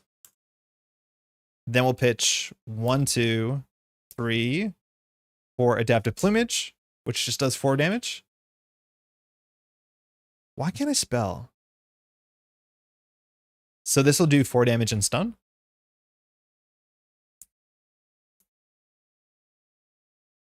And I don't think we'll hold on to Team Building Exercise. We will Worthington Industries here, and with 12 health left, we'll just put a Razor Dive back into our deck. I think we have 2 of these in the deck. I'm not sure if there's one in their discard pile, but we're going to be drawing about a third. It was a bad time for comics. I do have the entire run of Sleepwalker, if anyone remembers that gem of a series. We had like a pretty good comic store when I was growing up in my town, my city. That was like walking distance from elementary school, and it was nice. But then we would go there, and instead of getting into comics, we would like get into Yu-Gi-Oh cards, because they also had like, you know, a display of Yu-Gi-Oh cards with, you know, you can look through the glass, and then they would sell, you know, starter decks for like $20. Like Yu-Gi-Oh starter decks were like really affordable. I don't know if that's changed or not, but I remember being like, oh, I can buy a $20 deck if I'm saving some money as a kid. All right, we'll draw 5 Nick Fury, Ever Vigilant, Power of Flight, Ever Vigilant, Metamorphosis. So we can search for some damage with Metamorphosis, but not a high damage hand. This gets 2 because we have our acceleration. Counter card is Overconfidence. It's never a good thing to hear. Green Goblin attacks you. If at least 3 damage was dealt by this activation, this card gains Surge. Now, dealt and taken are different. So this card is going to get Surge. Because I think, does the attack deal damage? Shit, the wording is actually like really important. Attacks deal damage, but then you take damage? Because if you block, you reduce the damage dealt? I don't know. I wish this was intuitive. I don't think it is. But Goblin's attacking for 4 and 2 cards, and this might have Surge. I think we're gonna have to chump block with Cannonball. I think he's done enough. We have 6 health, which is like still healthy. We can block for 3. We have no block cards in our hand, but I think we'll just put Cannonball in the way here. So this will deal 3 damage, so this will get Surge for sure. So 4, 5, 6, Master Plan. Spear Shot, take 2 indirect damage. Fuck, Hook, Line, and Sinker. How is this still happening? We should have cleared this a year ago. So this just says to take 2 indirect damage, and so we can't take 1 to Cannonball because then the attack hits us. After a friendly takes any amount of indirect damage, exhaust that character. Takes. So toughness isn't a take. Man, these actually work really well together because Green Goblin does indirect damage. We should have cleared this a while ago. Okay, so we're on 4. Cannonball is exhausted, or sorry, defeated, and this has Surge. Takes damage. Dark Designs, so we're gonna have to flip back now. So annoying. Dark Design says place 1 pursuit counter here, then a Green Goblin will scheme. Now Green Goblin's text says when you would scheme, remove 2 madness counters. When you remove the last madness counter, this flips back. You put 2 criminal infamy counters on it, and then we swap to Norman. We haven't seen Norman 3 yet. I don't think it's that different, but we can't actually hurt Norman 3 because, again, that's deemed a crime for some reason. When Norman would attack, place 3 infamy counters on Criminal Enterprise, and when Norman would take any amount of damage, remove that many infamy counters from Criminal Enterprise. What's really funny is that we actually can like speedrun our own defeat. If we just attack Norman Osborn, we're exhausted. If you attack Norman Osborn, when Green Goblin flips, you have to take 4 indirect damage, which is a lot, and that will just flatline us. So we should have cleared this a year ago. We have to like not do that. But here now we can just kind of get ready for a turn and then, you know, get at it. So I think Norman can attack us. Nick Fury is still pretty good. We can play Metamorphosis and remove 2 threat, draw a card. I think we'll clear Hook, Line, and Sinker probably. We can ready ourselves as well. So I'll do Power of Flight to play Metamorphosis. So change form, which is going to change to Angel form. Then if you're in Angel form, remove 2 threats. So we'll finally clear this, which we should have done a while ago. No big deal. We finished playing an aerial event, so we draw a card. We drew a Genius. Okay. We can now use Techno-Organic Wings to ready Angel. So we could dump our whole hand into Nick Fury. I'm not against it. The Ever Vigilance are not that good, so I think we will. 1, 2, 3, 4 for Nick Fury. Nick Fury will just draw 3 cards. So Nick Fury comes in with 3 health. We're going to lose the chump block on this. We actually could maybe advance Norman and soak a bunch of the indirect damage. But we'll draw an Eraser, a Professor X, and an Avengers Mansion. Okay, if we flip down, we could play Professor X, which is kind of okay. We actually could play Razor Dive here and get the flip. Huh. If we do Razor Dive and get the flip, Norman will put 2 on Nick Fury, 1 on us. Then when the Goblin attacks, we can block with Nick Fury. We still have X-Chain to use. It actually might have been better to jump down into Alter Ego, not into Hero Mode. I don't think we'd mind ending our turn in Alter Ego. Norman Osborn scheming for 3, though, so I think we will still flip down here, and then we'll recover. So now we're going to flip down to Warren. We're going to use Warren's text to recover 1. We're going to just recover for 3 now. So we're up at 8. We're going to use Warren Tin Industries to shuffle a card into our deck. Our deck is really thin. I think we're just going to go for maximum damage because I think we can end the game. So I'm going to add in a Razor Dive. And then we draw a card. Just talking to my friend who's big into Yu-Gi-Oh! That it's wild to see that at least in their old format, decks can be pretty cheap and easy to get the cards for. Like, the game had power creep that even I experienced when I was in 6th, 7th, and 8th grade, right? Like, I remember being like, oh, this is my 4-star 1800 attack. And then someone showed up with a 1900 attack. And you're like, are you kidding me? That is just strictly better. And then eventually you had like a 2000 attack level 4. And I remember having like goblins that had like 21 and 23, as much as they had downsides printed. But it was like really annoying where the guy who went to Zellers on the weekend with family that bought a bunch of packs. Oh, you have a 1900. That beats my 1800. Psylocke. Great. I think we play Prof X. And then waste 2 chump blocks. Actually really ugly. But maybe not that ugly. We can do something really silly here. Either we play Psylocke. and then have Psylocke as a chump block. The other option is we play Prof X. If we play Prof X, we can confuse. Then we can flip Nick Fury, can flip Norman by attacking, and then we can soak a bunch of the indirect damage and then assume that Norman won't activate because Norman is confused. It'll be a bit softer than counter deck because if Norman activates again, we have to flip back, but I don't think that's a bad use of this. So we'll do Prof X for 3. Prof X enters play. We can confuse the villain. We'll use Prof X to just take 3 off of this. And then Nick Fury is going to attack, taking 2 damage, which defeats Norman Osborn. When you attack Norman, mind you, you take counters, an equal amount of counters off of Criminal Enterprise. Yeah, and then Criminal Enterprise flips, becomes State of Madness, has 2 counters on it. And then we flip Norman into Green Goblin.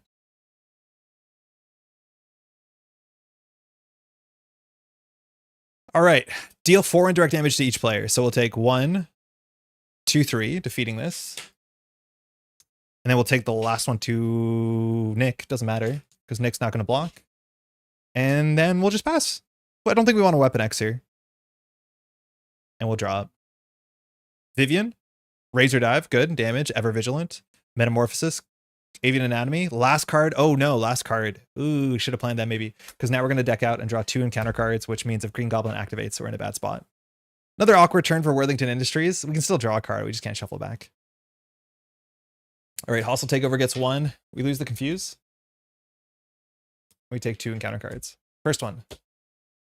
Payoff. Blank text scheme. They don't get printed like this anymore. 2 threat. Has a hazard icon. Has a boost icon, but just another encounter card. Hired Gun? Oh, is this one bad? When revealed, choose to either give the villain a face down boost card or replace 2 infamy counters on Criminal Enterprise. So we have to give the villain a boost card. This thing doesn't have a guard or anything, so all we have to do this turn is do 12 damage. That should be trivial. We have 9 damage in our hand. Attack is 11 damage. We just need to figure out how to do 2 damage. Can't be that hard. Okay. So things that we're going to do. We have probably a net damage. We're going to Weapon X, taking a damage. But we're going to heal it immediately with Warren. So we're going to rip cards until we find identity specific card. It's identity specific card, yeah. Not an event. Avian Anatomy? Okay, that's fine. That means we actually can dive bomb twice. We'll Worthington Industries to draw a card. We have no aerial cards. Oh no, we can shuffle back an aerial card. I guess we have to. So we'll shuffle back that green card. In theory, we probably could have just drawn first. This barely dilutes the deck, but I don't think there's any aerial cards that we want to shuffle back in that were not identity specific. Metamorphosis, nice. Green Goblin, Professor X versus Green Goblin is such a hilariously mismatched fight. I've got pumpkins that explode. I'll turn off his brain. I mean, he has a helmet. You just had to make the right helmet. Just make the right helmet. Okay. So I think we're just going to flip up. So we'll do Avian Anatomy plus Vivian to play Metamorphosis. It says change forms. So we'll jump up to Archangel, spread our wings, deal 3 damage to an enemy. So we'll deal 3 damage to the villain. After that, Avian Anatomy adds us back to our hand, and we can do 2 damage to an enemy, which we will refuse to do at this junction. We will now do Exhaust to generate 2, Exhaust to generate 1. We'll do Razor Dive. Let's just clean the board. So this does 6 damage to an enemy if your Archangel gets Overkill and Piercing. So we'll do 6 damage to Hired Gun. That'll do 3 to Hired Gun, and then 3 straight to Green Goblin. After that, we played an event. Oh, instead of X-Gene, sorry, we're going to play Avian Anatomy, so we can add it back to our hand. And then we can do 3 damage to Green Goblin. Razor Dive's back in our hand. And then we'll just dump Razor Dive again for 6 damage. We could have attacked. I don't think we had a ready, but seems good. Yeah, weird scenario, not that scary. And it's because you can't get attacked, and not getting attacked is obviously a bit of the frightening part of the scenario. And even when you're in Green Goblin, right, like you can't get schemed out, which is another way you can lose, as much as there's another scenario. All right, so the deck is functional, seems okay. I do think that the other Green Goblin is going to give us more trouble for sure. It's a much more interesting scenario. And I think you start by drawing like 3 encounter cards, which is really quite rough. But give me 1 second to clean this up, and we'll figure it out. I don't think there's anything I really want to change about the deck immediately. I think the X-Mansion is a bit hopeful. And for what it's worth, I feel like the Moira is probably not worth it in solo still in this deck, as much as we are hopping down a fair bit. All right, so we have to dissect this. We need to do Goblin Gimmicks, Risky Business, and then we should have Standard. So Goblin Gimmicks we'll be reusing.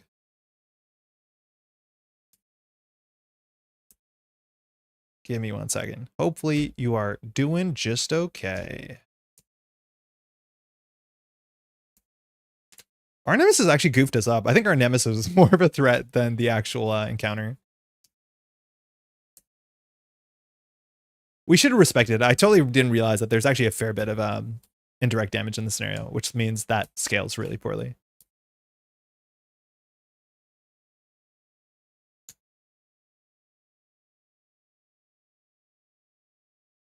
Cool. This goes away, that refreshes, and give me 1 second. We'll be on to the next one. I'm surprised we haven't seen this mechanic yet, or since, the two-sided villain. It seems like a really easy home run. I do think, again, you maybe have to change a bit about this because the scenario is a bit gameable, but the two-sided villain is like, that's kind of the cool thing about Marvel Champions is the two-sided nature of the hero card. 3, 4, 5, 6, 7, 8. That's good. This should be all standard and expert in our obligation. And then we'll get rid of Harpoon, who might make another appearance if we're just that lucky. All right. Green Goblin. Proper Green Goblin. This thing is a lot more frightening. We're playing on expert, so we have Green Goblin 2 and 3. Oh, we don't need the State of Madness. Where did I put the... I put it there. 1 second. Okay.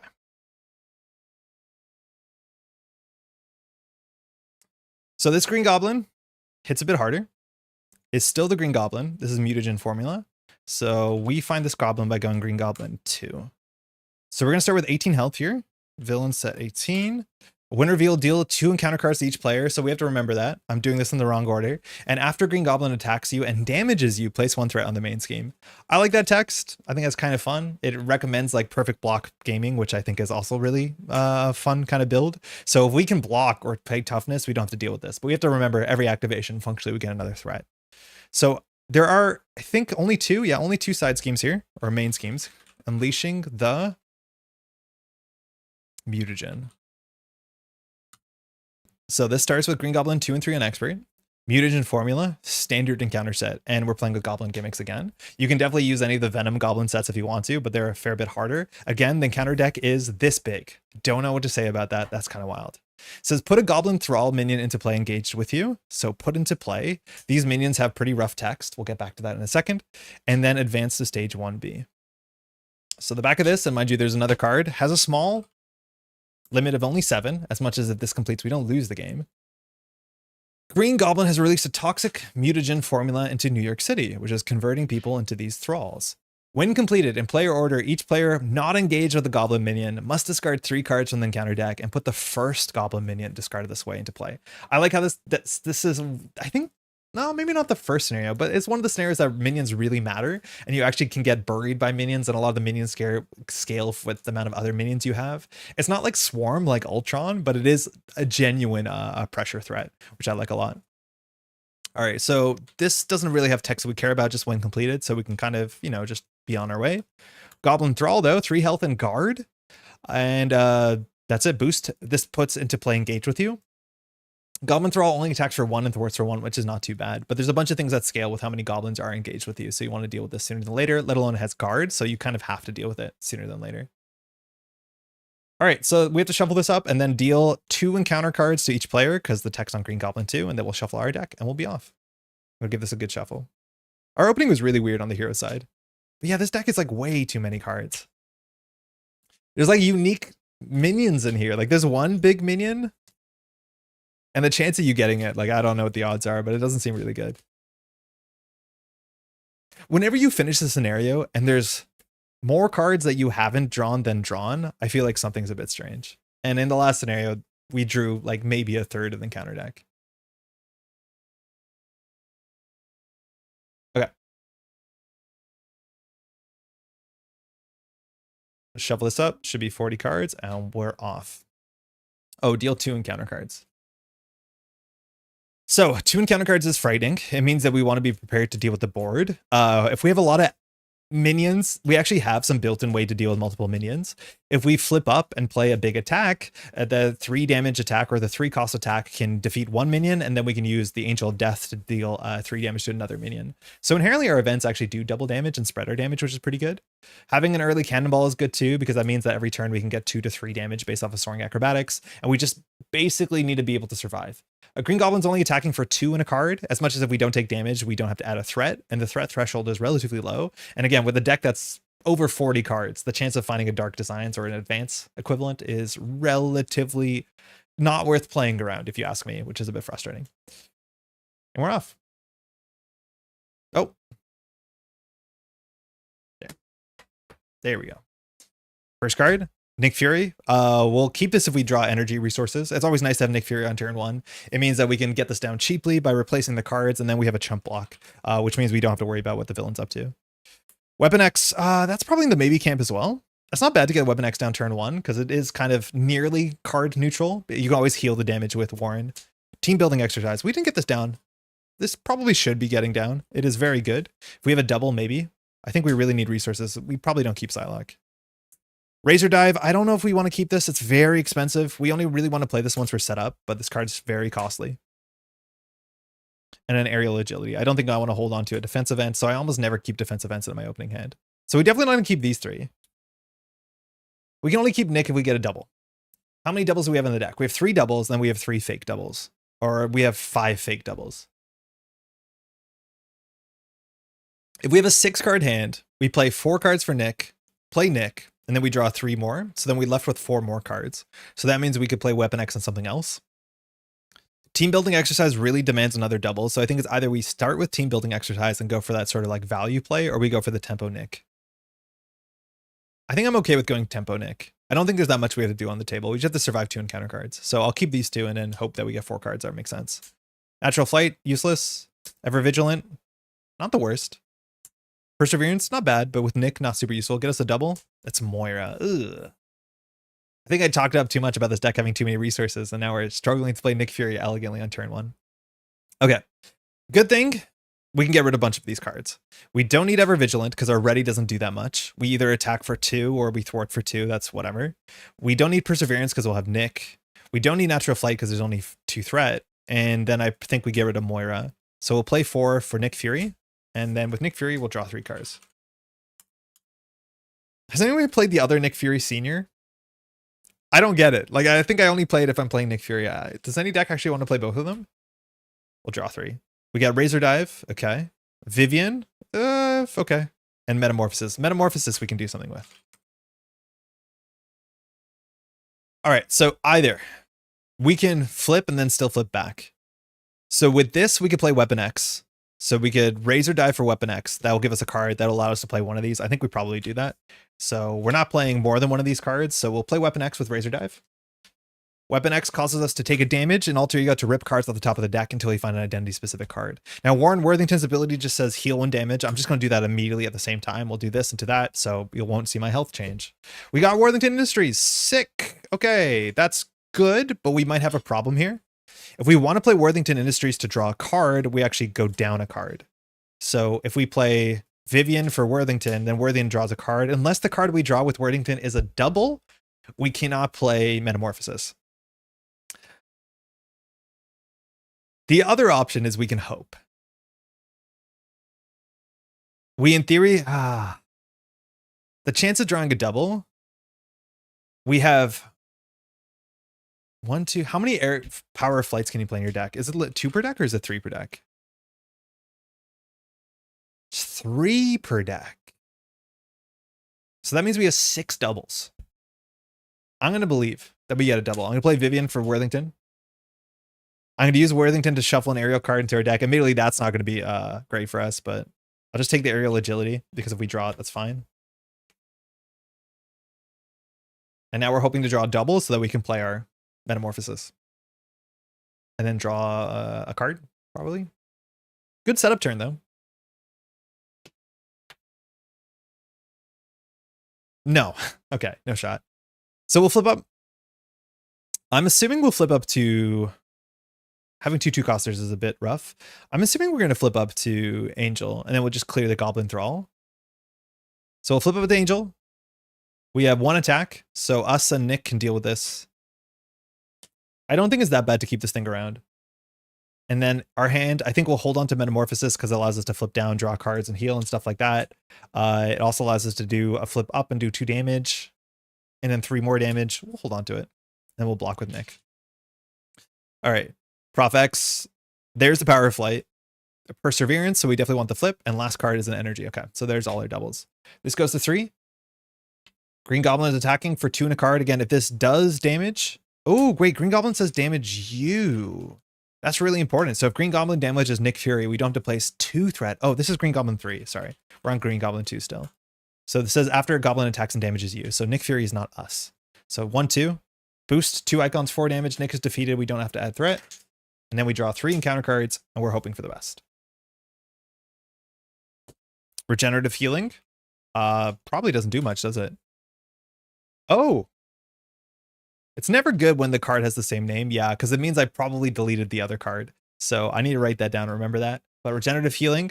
The villain heals X damage where X is equal to the double the villain stage number. If no damage was healed this way, this card gains surge. Bummer, we could have done 1 damage. Goblin Naish. Goblin Naish, bro. We're not a gang, we're so much more. We're family, an empire, a pantheon, and I'm the Goblin King. Each goblin enemy, including Green Goblin, gets +1 attack. I like that reminder text. 2 threat. Okay, this might be a problem. When defeated, overrun, in player order, each player must discard 2 cards from the counter deck and put each goblin minion discarded this way into play engage with them. So 1 threat, but has 2 acceleration icons. So these combine poorly. This makes goblins strong. Oh my god. So I talked about this. There's 1 unique enemy in the deck, and we draw it on turn 1. This is monster. 6 health when revealed. You are stunned. If you're already stunned, take 2 damage. We have problems. Turn 1 is always the worst with Goblin because drawing 3 encounter cards is a lot. After this point, it gets a bit more reasonable. But now we have monster that's attacking for 4. We might get 2 more goblins. Like, I don't want to say we're cooked, but it's bad. It's definitely bad. So what can we do here? What can we do? We can Metamorphosis. So we can change the Archangel. We can deal 3 damage to monster.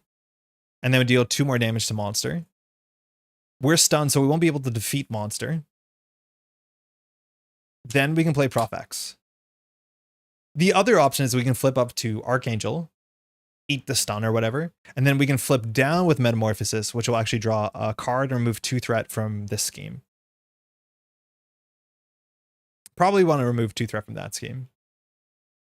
If we do that, monster will be ready, but then we could use Professor X to stun monster, and we can use Professor X to clear Goblin Nation, or probably just unleash the Mutagen. The other option is we can go to Alter Ego, which, like, we really do want to go to Alter Ego a fair bit. So the other option is we just like jump down to Alter Ego immediately. We use Weapon X, we use Worthington. We go up 2 cards, and then based off of what we draw, we flip up with Metamorphosis. That's probably better for us. I think with these 2, we're so incentivized to jump down to Alter Ego that we probably should do it. The only thing is, like, do we want to end in Alter Ego? Maybe we want to end in Alter Ego because we have the use of Professor X, a monster only schemes for 1. We'd have to clear this though, but I think we got the worst minion, so that's maybe not that bad. Huh, interesting. Okay, I'm liking Angel now. We got some choices here. I really like where you have a lot of choices on your turn. That might be obvious. So do we want to end in Alter Ego? The awkward thing is... No, that's not that awkward. If we just like straight jump down to Metamorphosis, all we do is draw a card. I think if we use Metamorphosis while we're in Alter Ego, we'll end up doing 3 threat or 2 damage, which might be a bit better. So I think we're just going to jump down to Alter Ego immediately. I don't think we have to end in Alter Ego. If we do, we do. But I don't think we will. So I'm going to hop down to Warren. I'm going to see if we want to shuffle a card back into our deck before. I don't think we do. So I'm going to use Weapon X first. So we'll take a damage and we'll immediately heal with Warren Worthington. So with Weapon X, we'll just rip cards off the top of the deck until we find a unique card. Lost a Genius, lost a Perseverance. We have an Avian Anatomy. Okay. We take a damage, we'll heal the damage. Now we'll use Worthington Industries. Do we want to shuffle one of these cards back in? I don't think so. So we'll Worthington Industries. So we have to shuffle an aerial card back into the deck. I think I want to shuffle an Ever Vigilant because we could get the stun off with this. And we draw a card.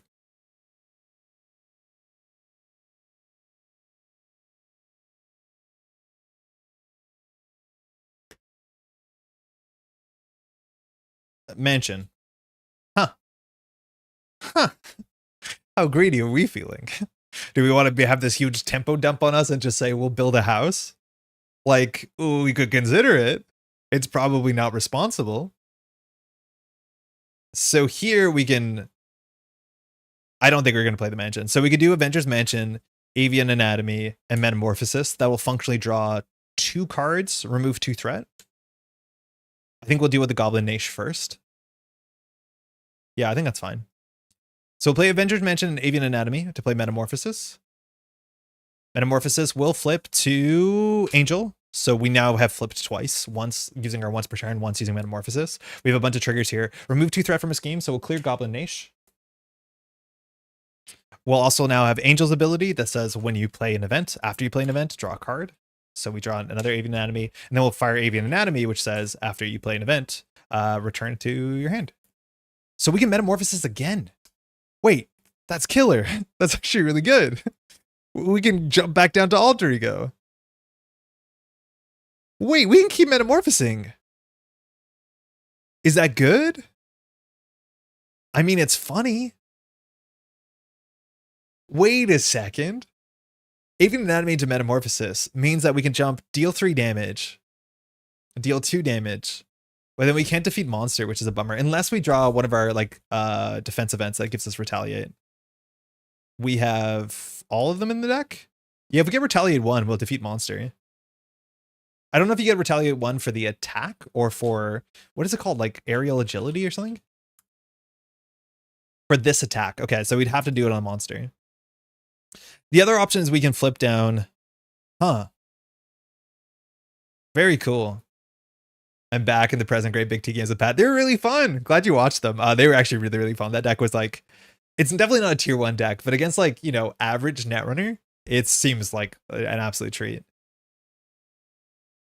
Okay.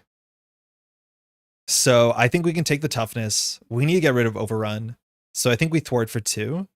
Prof X can deal with this. And then I think we do hop back down to Alter Ego. So I think we'll just like hold on here. I think we can still have a window to play Perseverance, but I might be mistaken. So we are going to do, this will jump down to Alter Ego. Yeah, I think we had a window to play Perseverance. So what have we done? We've just flipped up. So I think we can do, nah, that's fine. I don't think we do that. Okay, so here we're going to do thwart for 2. We'll clear Overrun. This says, in player order, each player discards 2 cards from the top of the deck. Each goblin minion. No goblin minions. We have 2 attachments. Okay, great. All right, then we're going to spend, I think, Avian Anatomy and Perseverance to play Metamorphosis one more time. This says change form, so I'm going to change form to Warren Worthington. And then after you change form, we can draw a card. We draw an aerial agility. Oh, we would have drawn it. And then we can return this to our hand. Did you see Tuno's PD deck on NRDB with a replay that scores all 7 points on turn 5? I didn't see the replay. I think people attaching replays to NRDB postings are heroes and they should be celebrated. I think it's the coolest thing. There's a couple players that consistently do it. I think Tuno's, all I'll say is that Tuno's deck is not the best version of that archetype. I think that archetype has a lot of headroom in it.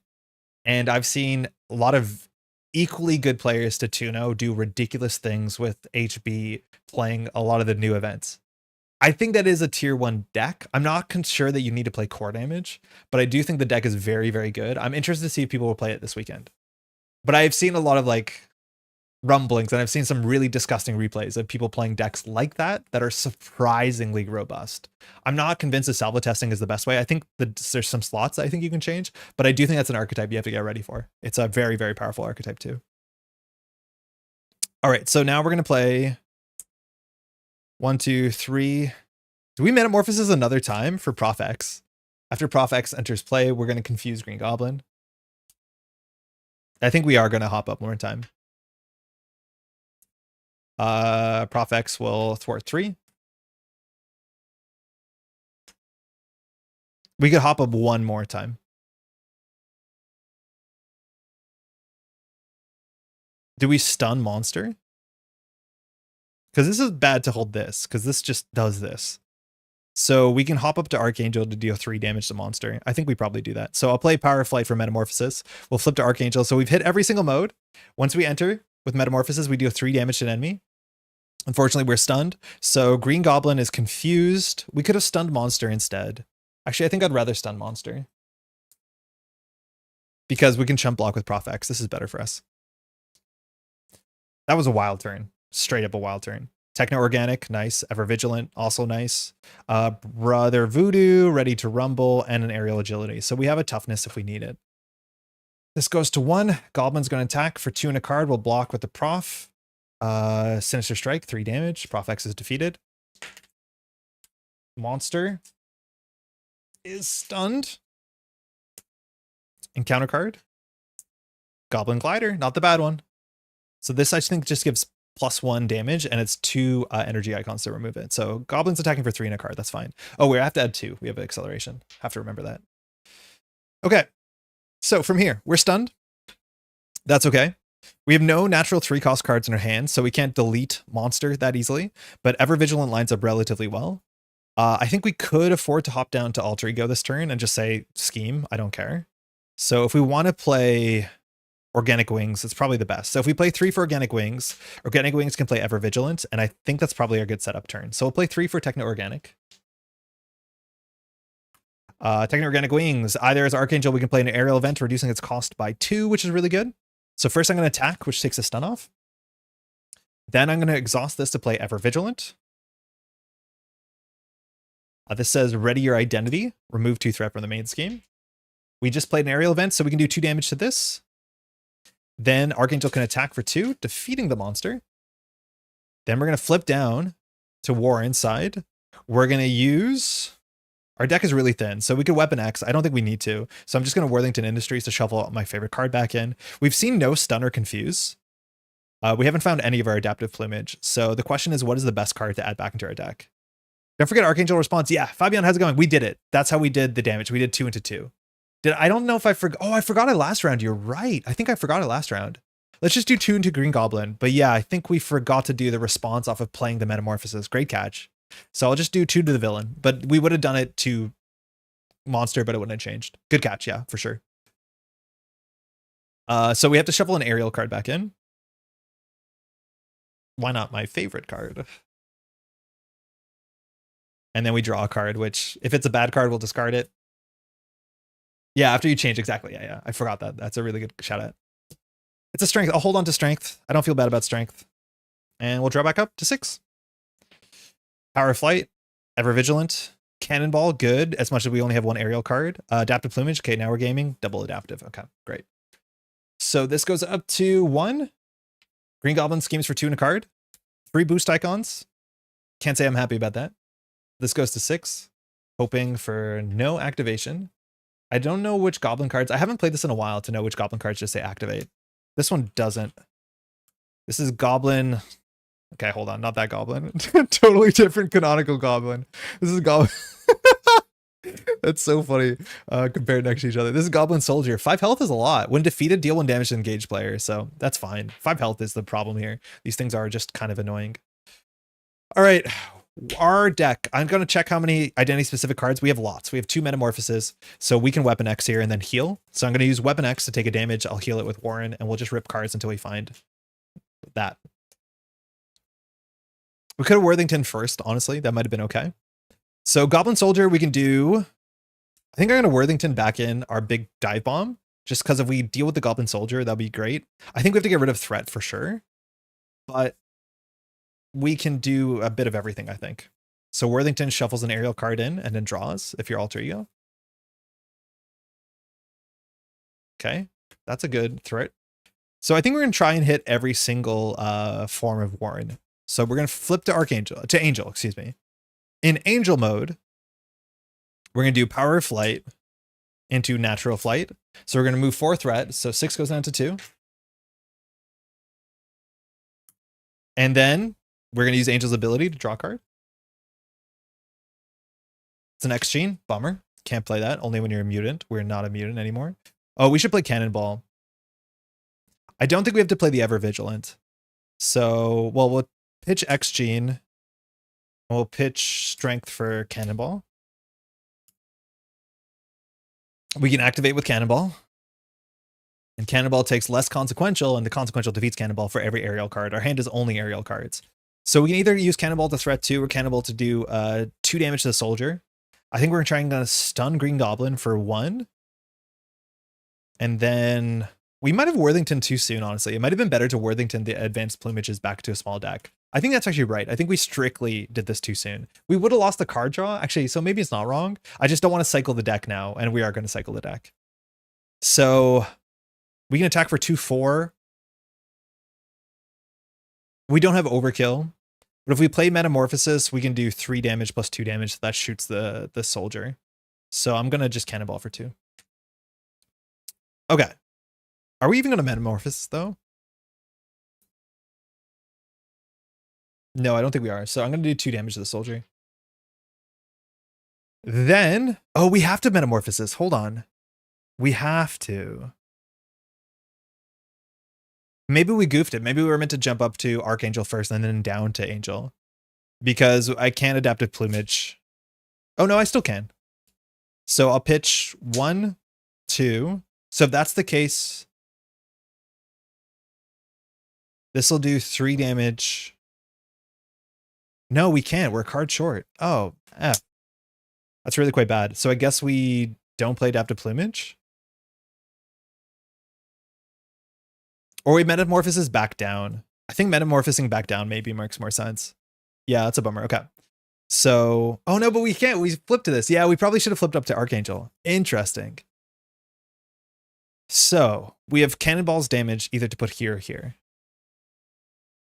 We can play Metamorphosis, and then we can play Ever Vigilant for free using Techno-Organic. That's like the best we have. That'll do 5 damage to the Goblin Soldier. So I guess we'll do 2 here. I don't think this turn is perfect. Then we'll pay 1, 2 for Metamorphosis. We'll swap to Archangel, which allows us to do 3 damage. And then we resolve an event while on Archangel, so we do 2 damage to the Goblin Soldier. We take 1. So we're on 11. We're still ready. We'll use Techno-Organic Wings. Oh, sorry, we'll attack for 2 into Green Goblin. Down to 14. Then we'll use Techno-Organic Wings for Ever Vigilant. So we'll Cannonball into Green Goblin. So that we clear 2 that we should have cleared here, and we're ready. And then we'll attack for 2 more. Fine. Messy, but fine. I think we could have gone in the other order. I think planning the whole turn is actually pretty tricky. Now we're going to deck out, unfortunately, with 2 encounter cards and Green Goblin attacking for 3 in a card. We draw Metamorphosis, Razor Dive, Ever Vigilant, Power of Flight. That's a good hand. We have to probably block here, which shouldn't be that bad because with Techno-Organic, we can jump down to Archangel and we have a Metamorphosis. So we should be able to jump down to Alter Ego and heal and do all our cool stuff. I think the Adventures Mansion might have been a bit ambitious. I wonder if we should have just played like Utopia or... Yeah, maybe Utopia is fine. We don't have that many allies. Actually, and one of them is not an X-Men.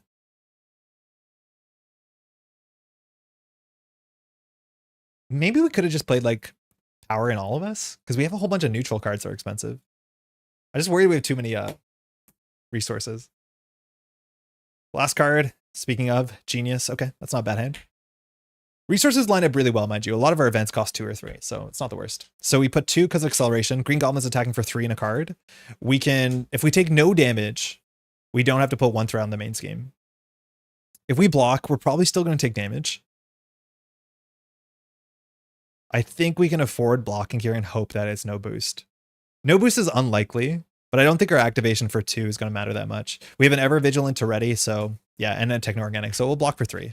Not a great block, but 3 in a card. 2 boost icons on our obligation, so we take 2.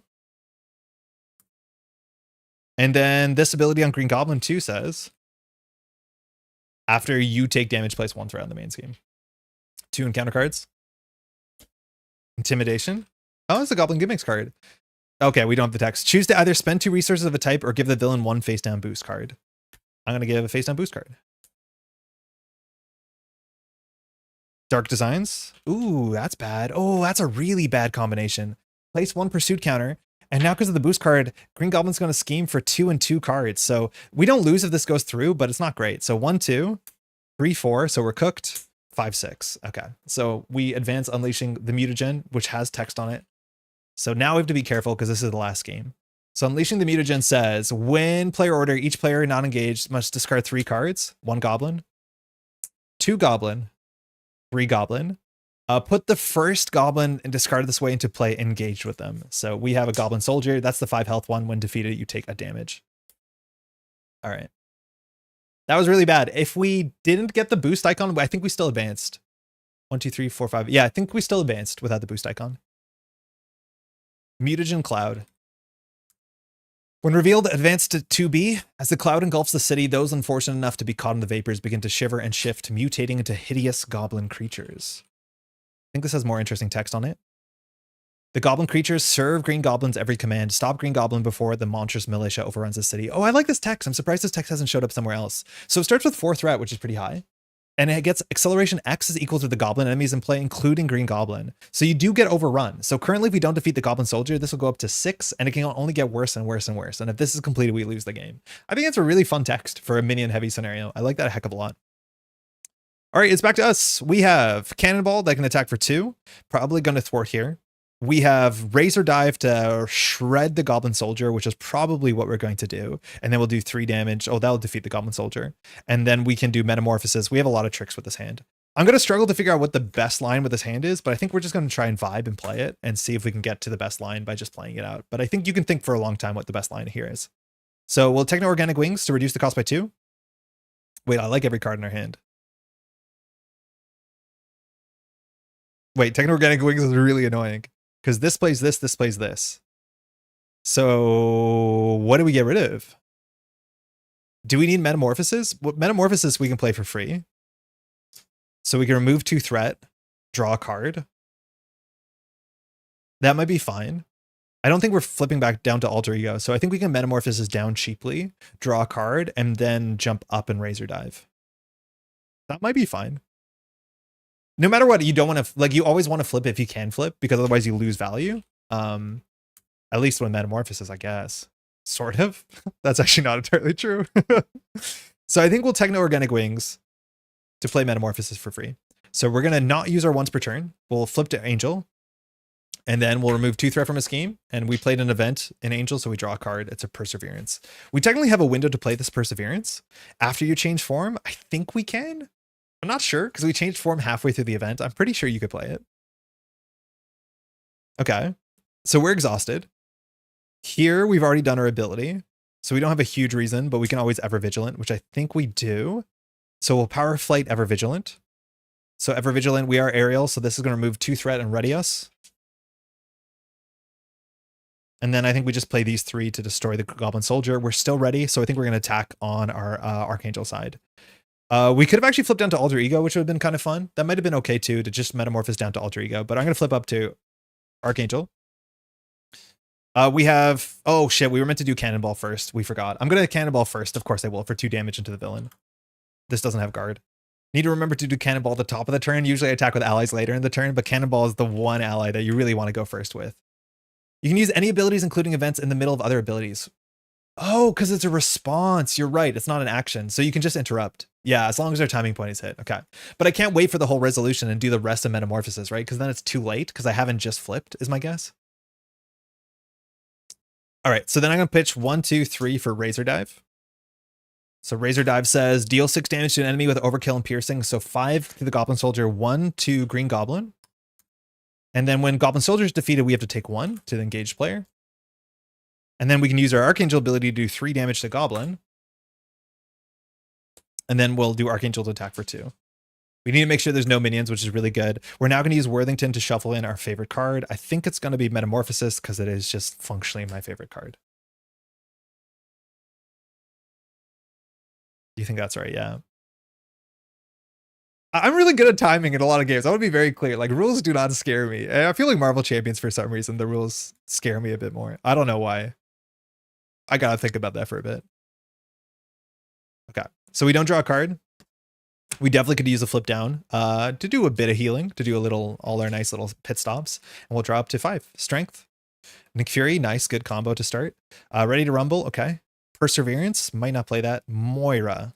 Meh, okay, hopefully Professor X does something. Or sorry, Nick Fury does something. So Mutagen Clown, we put 1 counter on there because there's only 1 goblin enemy. And then Green Goblin is attacking for 3 in a card. Do we block?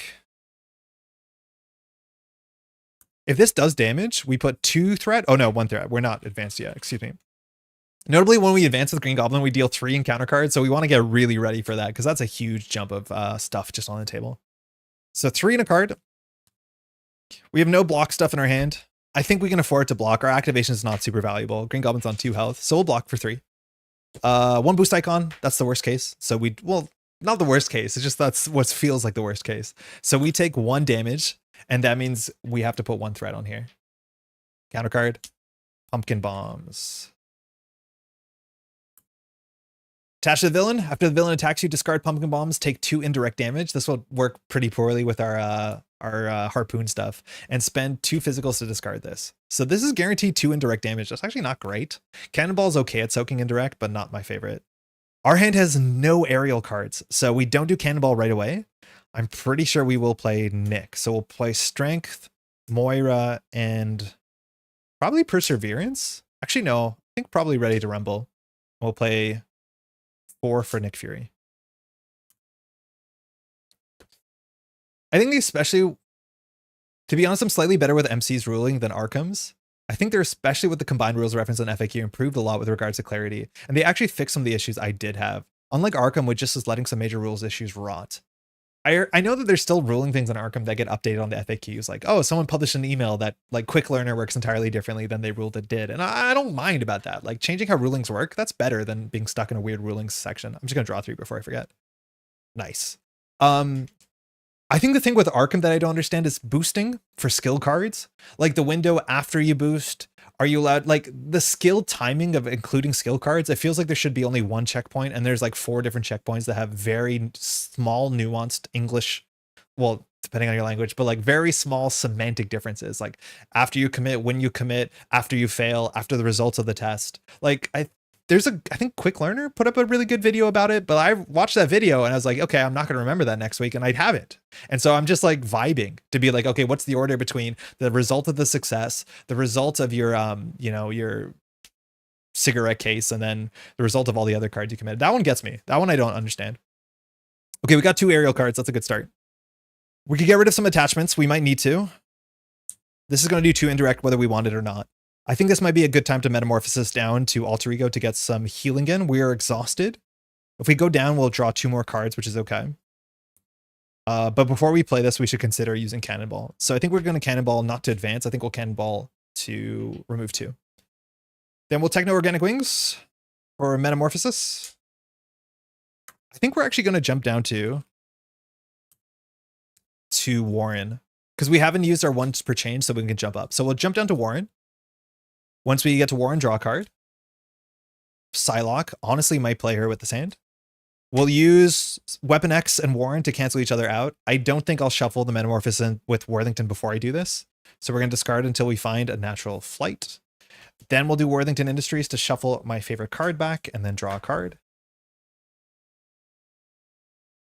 I emailed Marvel Champions about a rules question, and they responded relatively quickly, and their response was good and it was thoughtful. I highlighted something that is incorrect, and they said they would fix it in the next FAQ.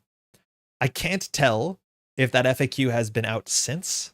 I don't think there have been a new FAQ, but like the FAQ hasn't come out and it's been months. Like this was something that came out in the Iceman pack, which at this point is like, I want to say 9 months ago, but I'm not very good at predicting time. Like, I don't know. It's a lot of work to keep an FAQ running for a game with that many cards.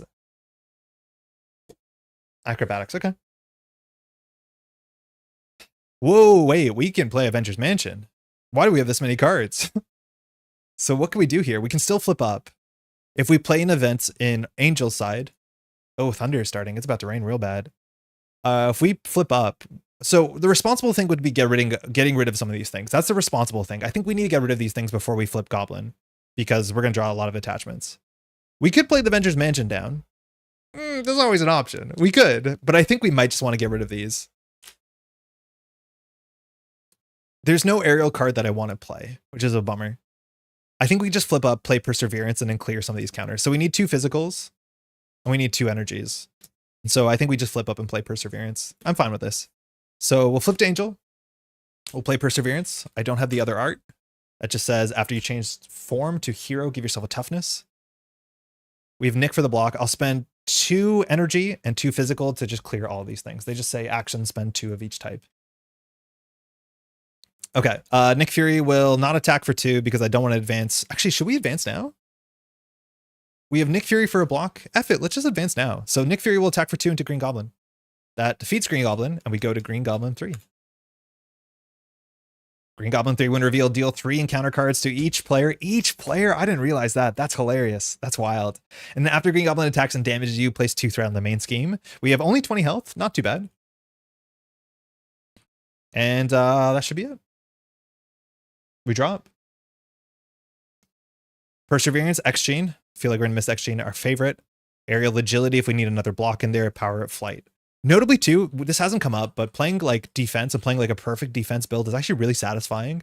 And I really like that a lot of these once per phase mutants that came out, like I'm currently recording Psylocke, or sorry, I'm currently recording Magic. Their abilities say once per phase. So if you can play an aerial defense event, you draw a card, and that's really nice. As much as I think this is the only aerial defense event in the whole game? Maybe. There might be that other really bad one that says reduce the damage you take this phase by 1 or something. All right, this goes up to 2 because there's only 1 Goblin enemy, and Goblin is attacking for 3 and a card. I think it's more responsible to block with Nick and preserve her toughness. Boost icon, give the villain additional boost for this activation. It's intimidation, so 4, 5, 6, 7. Nick Fury is defeated, and we draw 4 encounter cards. I was roasting the size of the encounter deck, and now that we've drawn like 7 encounter cards by just like showing up when flipping Green Goblin, we are going through this a bit faster. Regenerative healing. Oh, this just has surge, right? Oh, I don't think I have the art for this. The villain heals X damage where X is equal to double the villain stage number if no healing was done. Surge. Dark Designs. I mean, we probably don't lose. This goes to 2. Green Goblin scheme is for 2 and a card. 1 boost icon. Nice. So we're at 5 of 11. There's 2 Dark Designs out, so that's that. Goblin Thrall. The classic 3 health, has guard. Again, the more Goblin minions, the worse it is for us because more acceleration. Evil Alliance. Okay, so we're going to get our Nemesis. This happens when you draw a lot of cards. So place 2 threat here, which means bad things are going to happen. We get our friend Harpoon. Harpoon Nemesis. Comes in with 6 health. Gets +1 attack while attacking an aerial, which we are. Discard cards from the top of your deck until you discard an event. Take 2 damage. It's indirect, right? No, take indirect. Yeah, it is indirect. So we'll take 2. So we're down to 5. We then have to put rest of Harpoon's set into play, and Hook, Line, and Sinker is something we did not respect in the last time that we played against the Goblin, and we have to get rid of this because it says after you take any amount of indirect damage, exhaust that character, and there's just a bunch of indirect damage in Goblin naturally. The Brute trait I don't think is going to matter. We shuffle 3 cards into the deck. 2 of them are Spear Shots, which do indirect damage, so... And then one of them grabs Harpoon again. Obviously, Harpoon's not a Goblin, so scaling will be limited. Lastly, a Goblin Thrall. Okay, this is what happens. So now we need to have some good AoE damage to get rid of all of these.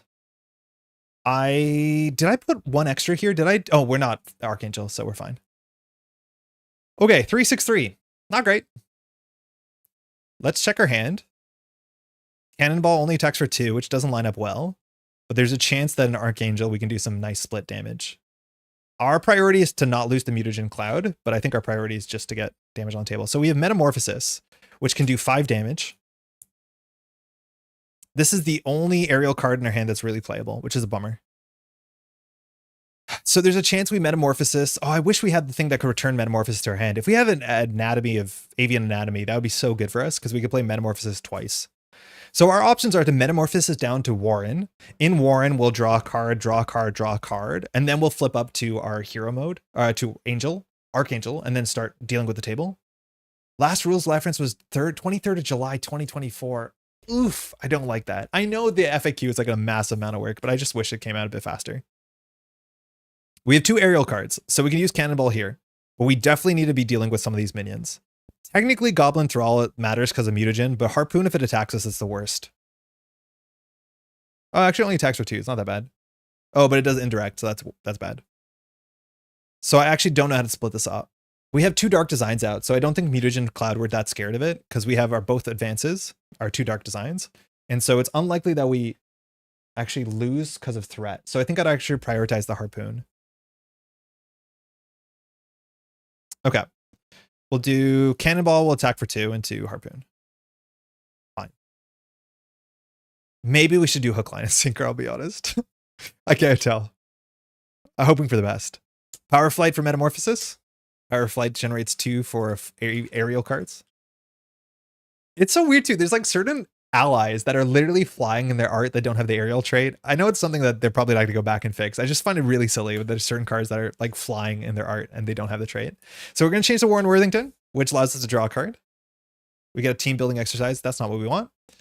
We'll use the Warren Weapon X combo to discard until we find an identity specific event. That's a natural flight. That's not what we want. We'll do Worthington Industries. We could have done this probably in the other order because I think we need to go find a copy of our dive bomb, our razor dive. So we could have done that in the other order. That would have been better, I think.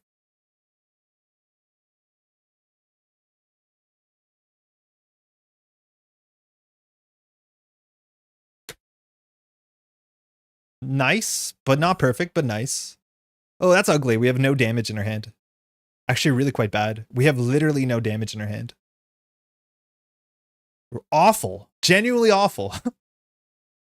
How did that happen? We should have done that in the other order. Oh, man.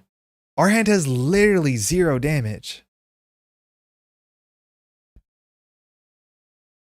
That's going to cost us. I don't know if it's going to cost us the game, but it's going to cost us. How do we draw cards? If we flip up to Angel, we can play Natural Flight, drawing 2 cards. But then we can't flip up to Archangel unless we draw a Metamorphosis. Do we have a Metamorphosis in the deck? We have 1 Metamorphosis in the deck. If we draw into a Metamorphosis, we have a shot. 1, 2, 3, 4, 5, 6, 7. It's a 1 in 7. That might have to be our play here. Team building for next gene. I mean, we have to use our hand. So I think we have to hope. We'll flip to Angel. Angel says after you play an aerial event, draw a card. So we'll do Avian Anatomy, X Gene for Natural Flight. Natural Flight, very straightforward, just says remove 4 threat. So we'll remove 4 threat from this, which we don't really need to do. But Avian Anatomy returns us to hand, we draw a card. It's a Prof X, actually okay-ish. Not the worst. No damage in her hand still. Literally no damage. We could stun Harpoon, which is probably the responsible thing to do, and start chipping these things down. So we'll pay 3 for Prof X. When Prof X comes to play, we'll ready. We're not X-Men, so we'll stun Harpoon. Put 3 threat on Prof X. We'll exhaust Prof X to thwart for 3, clearing the hook, line, and sinker before that gets out of hand. We'll attack for 1 into the Goblin Thrall. We'll ready ourselves with Techno-Organic Wings. And then we'll just chip this thing down. All right, not good. We have a lot of damage in our deck. We drew literally none of it, but first, Razor Dive. Second, Razor Dive. That's what I'm talking about. Third, Brother Voodoo, Vivian, and Energy. Our last card's a Metamorphosis, right? No, it's an Avian Anatomy. So I missed that there was 2 Metamorphoses out. So our play line was a bit scuffed. Wait, where's the second Metamorphosis? Is there only 1 in the deck? No, 1. I refuse to believe that. Wait, is there only 1 Metamorphosis in this whole deck? Checks floor. Yo, chat, how many Metamorphoses are there in an Angel deck? I thought there was 2. We've been drawing it so consistently, I was convinced there was 2 in the kit. Apparently there's only 1, and we've just been shuffling it back. Unless I did the bad thing. Oh my god, I did the bad thing. I have a problem. Cards that we were never drawing. Metamorphosis, Avian. That makes sense. How am I my worst enemy? I keep putting cards into here. This used to be, okay, so just for the history, this used to be here, which is how I've been playing Marvel Champions for my whole lifetime.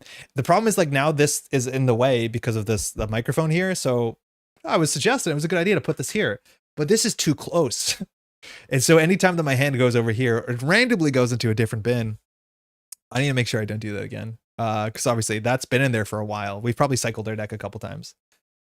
Yeah, I found it a split second before you did, yeah, but embarrassingly. All right, so that's good to know. Those probably should have been in the deck, whatever. So this goes up by 1, 2, 3. So it goes up to 4.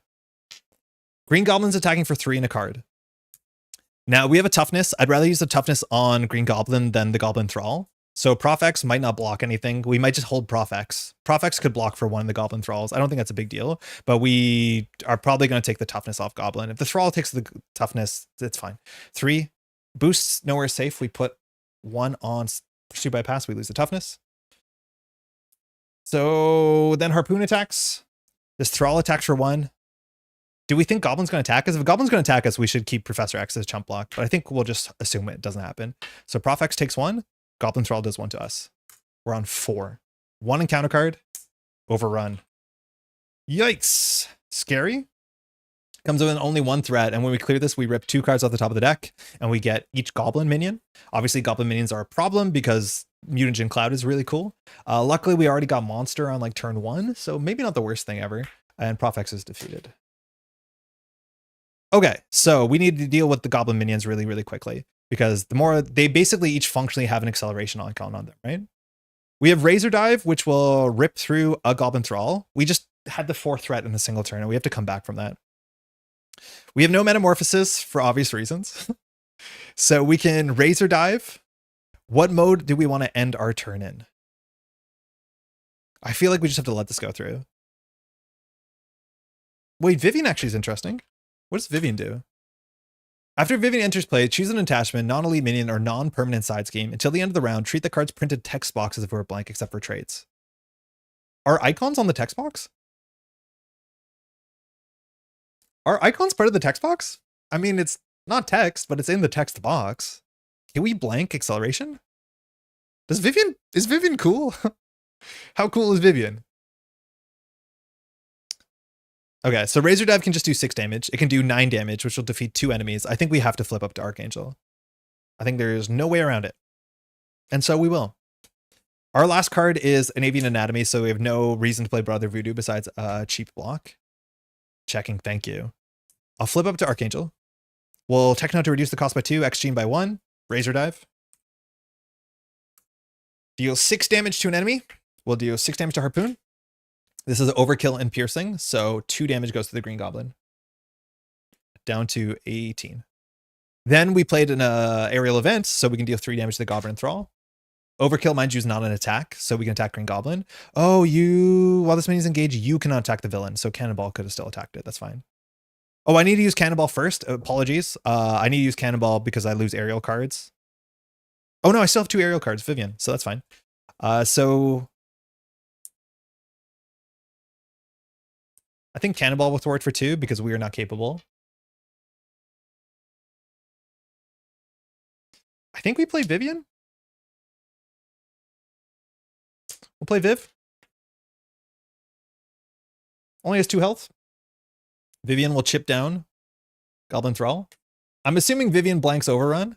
Demo is checking kindly. I'm assuming we can blank that text. This leaves us with 2 very ugly cards, which we cannot play. No way around it. Icons printed within the card text box are considered within that text box. Sick from the text box section. Really appreciate that. Okay, so you don't have to worry about that. That's a really good turn for us now. I guess we, attack for 2. Villain's down to 16. So this is going to go up to 4. I don't want to hold on to Voodoo. I'll hold on to Razor Dive because when we clear this, we'll probably have an enemy. We'll do Worthington Industries, which we can set up the top of the deck. I think we could go for a Stunner Confuse, but I'm much more happy jumping down to Metamorphosis and probably healing. So I'll shuffle this back into the deck, which will pass the turn, so we'll draw it. Angel's fun. Avian, Razor Dive, Metamorphosis, encounter card. Sick. I think that's the thing that I appreciate much more about Expert is you always end up in situations where you think to yourself as a bit of a doomer, there's no way we're getting out of this. And then you sometimes get out of it.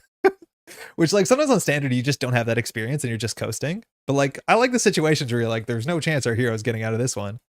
And then you get out of it. I shouldn't celebrate yet, right?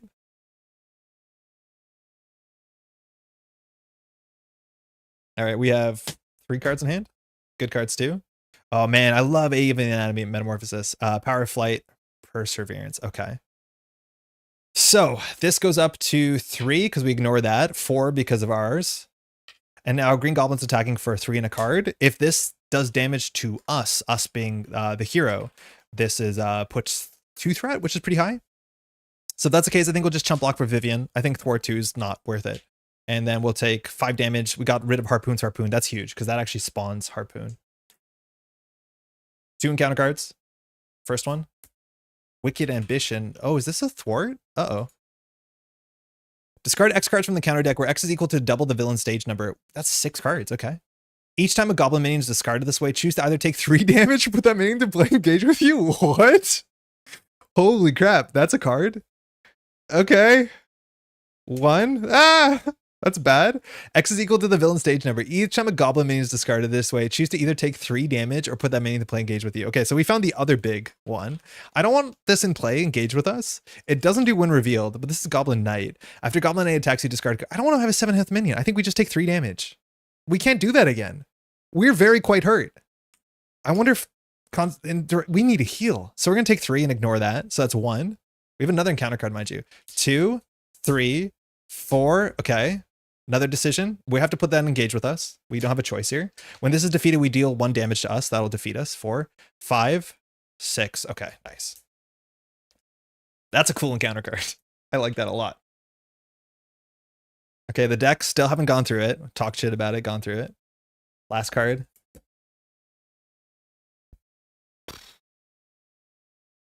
I mean, that's unlikely.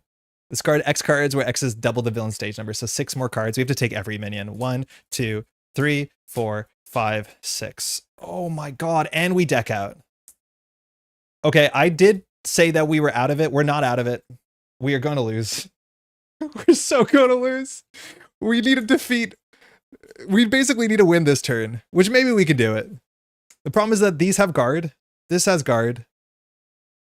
And then when we defeat these, we take a bunch of damage. Okay, we lost. Functionally, we have no chance. There are heroes that have AoEs. We don't functionally have an AoE here. The issue is we can't defeat a single goblin soldier because each goblin soldier says when defeated.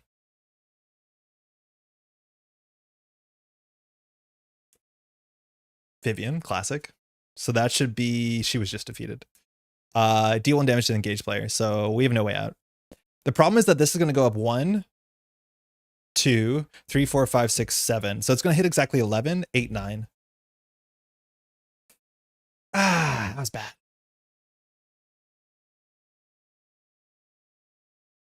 Shouldn't have said anything. Okay. What could we possibly do here? We have Razor Dive. Razor Dive can deal with 2 of them. We can deal with 2 Goblin Thralls. So Razor Dive will do 3 to Goblin Thrall, 3 to Green Goblin, 3 to Goblin Thrall. Output Goblin on 13. We can add the Razor Dive back to our hand. We can Razor Dive again. That will put Green Goblin down to 7. We can attack 7, 6, 5, 4, 3. It's close. It's actually genuinely close if we just full send it here. Because we don't defeat these. These guys are just chilling. But these have guard. So again, let's go through the numbers. If we Avian Anatomy, Techno-Organic Wings for Razor Dive, we do 6 with Overkill. So that does 3 to Goblin. Goblin's 3 damage. And then we do 3 to this Thrall. So we've done 3 damage. This gets returned to our hand. Then we can do 1, 2, 3 to play it again. Or we would do, Power Flight Exchange to play it again. That does 6 more damage, so we're at 9. We attack with Archangel, that's 11. We attack with Cannonball, that's 13. So we have to figure out how to get 3 damage. Maybe we can get 3 damage by jumping down to Alter Ego. And dear, yeah, it was going okay until last round. We drew two I don't know what they're called, something ambitions. What did we hit? Well, we drew two of these at the same time and they all added a bunch of minions. So we went from no minions to 4 minions and we bottomed out the deck. We ripped, I think, 14 cards in one encounter phase. Yeah, we got two Wicked Ambitions in the same villain phase, which was not great. And I think we're only 3 damage between, like, short of sending it. I think if this didn't have guard, we could just full send it. Wait, what about if we're wasting damage? No, we're not wasting damage because it doesn't matter where we put the damage because overkill damage, yeah, with guard is all the same. Because we could do 3, 3, 3, 3, 3. So that does 9, 10, 11, 12, 13. We can do 13 damage. So how do we get more damage?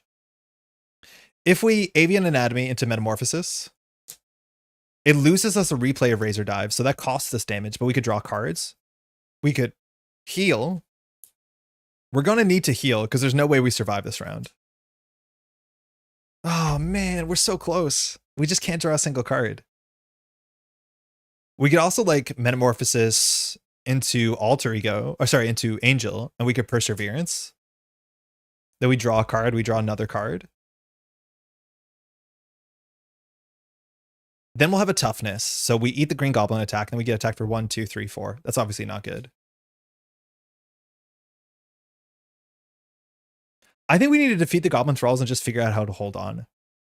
So I think the shot is, say that we defeat 2 Goblin Thralls. This will go to 4, 5, 6, 7, 8, 9, 10, 11. So we actually have to do some threat work. But, oh, we have to block 2 of them because we're so hurt. Okay. There's no shot we can do the damage. Because we can defeat 2 Goblin Thralls. That does 3, 6, 7, 8, 9, 10. 13, I think. So we have to figure out something else. So I'm assuming we have to Avian Anatomy for Metamorphosis and play Metamorphosis a couple times. I think we have to do that. So we'll do Avian Anatomy, exchange for Metamorphosis, and we'll start by hopping down. So change form to Warren. Draw a card. After Avian Anatomy, we add this back to our hand. Here in Worthington, we can shuffle an aerial card back into our deck to draw a card. We don't have any aerial cards. We can still do that. Oh no, we do. We'd have to shuffle Vivian back in. Actually, shuffling Vivian back in is kind of hype. Warren will heal 1 with Warren's ability. We're on 2 health. 100% more health. That's good.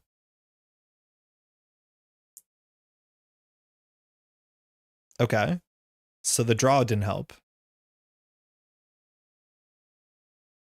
So now if we flip up, we can do 3 damage to a Goblin Thrall. We probably just recover here. I don't know if we do Weapon X. I think we'll Worthington first. I don't think we can afford to Weapon X because 1 damage is a lot. So we'll Worthington Industries. We have to shuffle an aerial card back in, so it has to be Vivian. But we got to draw a card. Best case scenario, I think, is the last Avian Anatomy.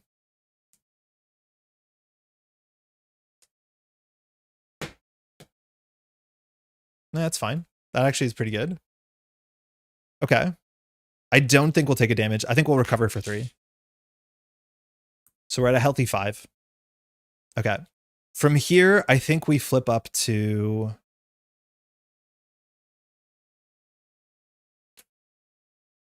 So we could probably flip up. I think we want to end on Angel because I don't think we want another acceleration. So I think we have to flip up to Archangel with Metamorphosis to knock out a Goblin Thrall. And then we can play a cheap Razor and then jump down. Yeah, that's fine. So we'll do Power of Flight for Metamorphosis again. God, what a fun card. So we'll flip to Archangel. Deal 3 damage to an enemy.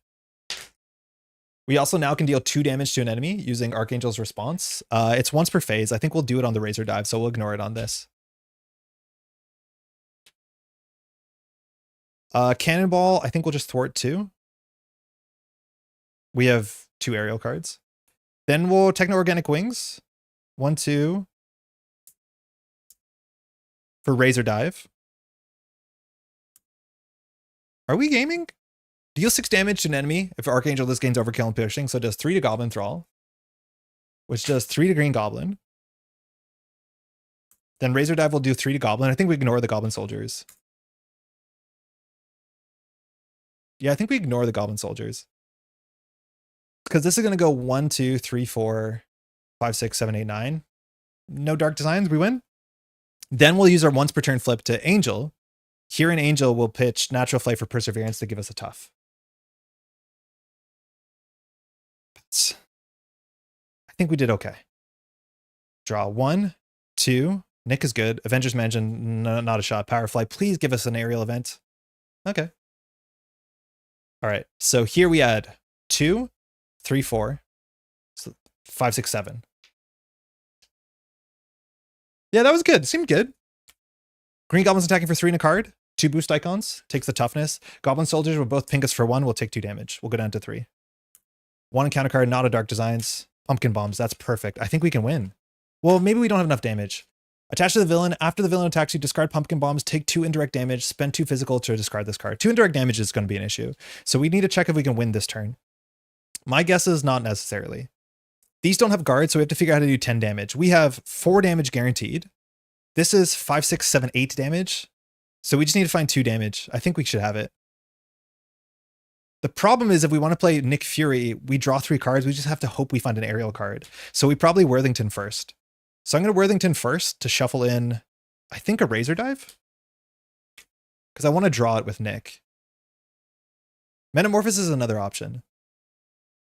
But I think here we just have to like take Green Goblin out. So we have to figure out 10 damage. Again, on the other side, we have 2. If we play an aerial event, that's probably 2 more. We have Cannonball for 2. Nick is 2. So we just need to find 2 more damage. So draw an aerial event. Literally, how hard could it be to draw an aerial event?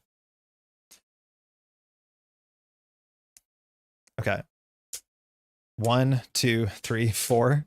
So we're getting rid of our 1 aerial event. Is that actually right? I mean, I think maybe it's not right. Hold on.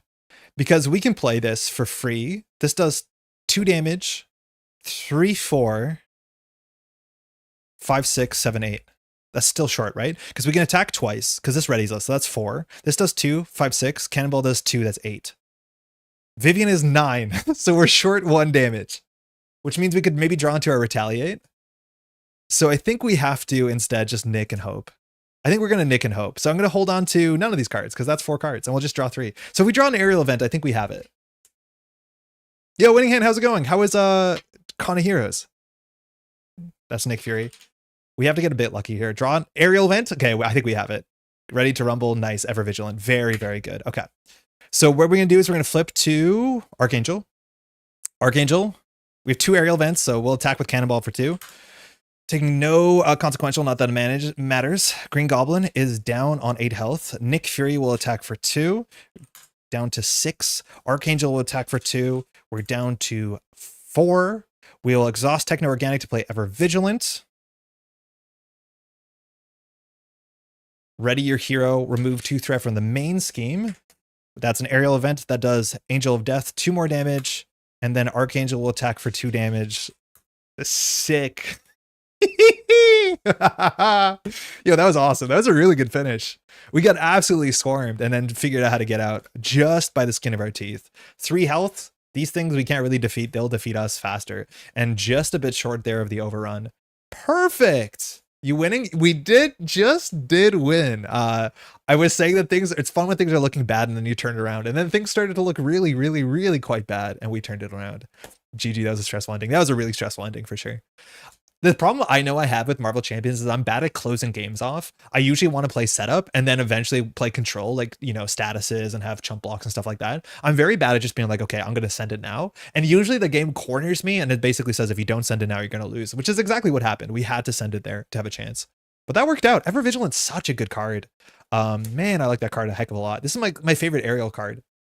Winning Hand, you were talking about this, is that like you think I would enjoy Angel, and I do, but it's Angel has fun aerial cards. I don't like a lot of the aerial support cards besides this one. I think this is my favorite by a mile. Very, very good text.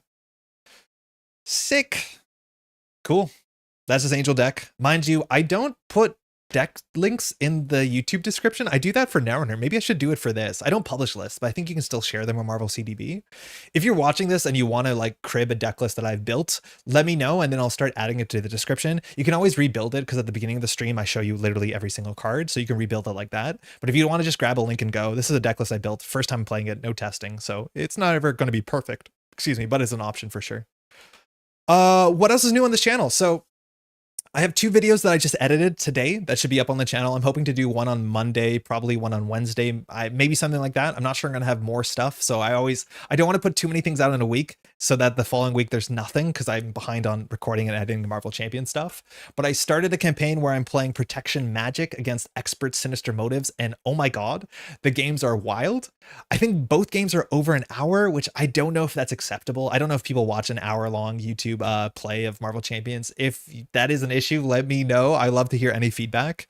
But they're really quite good games, and Venom was very difficult. Took me a couple shots, that's for sure. But those will be up on the channel in the near future.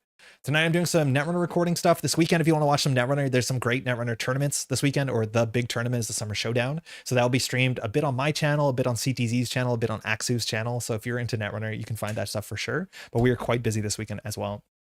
I don't think we have Shuri and Silk yet. I will check after this, but I'd be really surprised if that's the case. But that is it for today. I think that was a really fun Goblin run. I think this is a very cool deck. And I think, again, reviewing turns and understanding how much agency we have with the flips back and the drawing back of the cards, this is very satisfying. I have been so impressed with the last couple Mutant and X-Force waves. They've just had some of my favorite heroes by an absolute mile. And it's because they're a bit more complicated, which I'm glad that we're at that point in Marvel Champions for sure. Cool. Thanks for hanging out. Hopefully you have a good weekend or a good Friday whenever you're watching this. If you want to leave a like on the stream or the VOD, that helps a heck of a lot. And otherwise, we'll try and be back on next Friday. I've got this question before. We're trying to stream every Friday at like 2:30 Eastern. That's from my time zone. That's usually what I'm trying to aim for. I'm usually a bit early or a bit late because it depends on what else has to be done that afternoon. But if you're looking for content, 2:30 on Friday evenings is where we are at. If you want to share this with folks who enjoy Marvel Champions, I don't share this channel really at all. So I'd really appreciate that. It helps on the algorithm to get the likes and all this sort of stuff. But we'll be back in the next one. Thanks so much for hanging out. Hopefully you have a good week. We'll see you next week with some gameplay, and then we'll be back on Friday with the stream. Take care, y'all.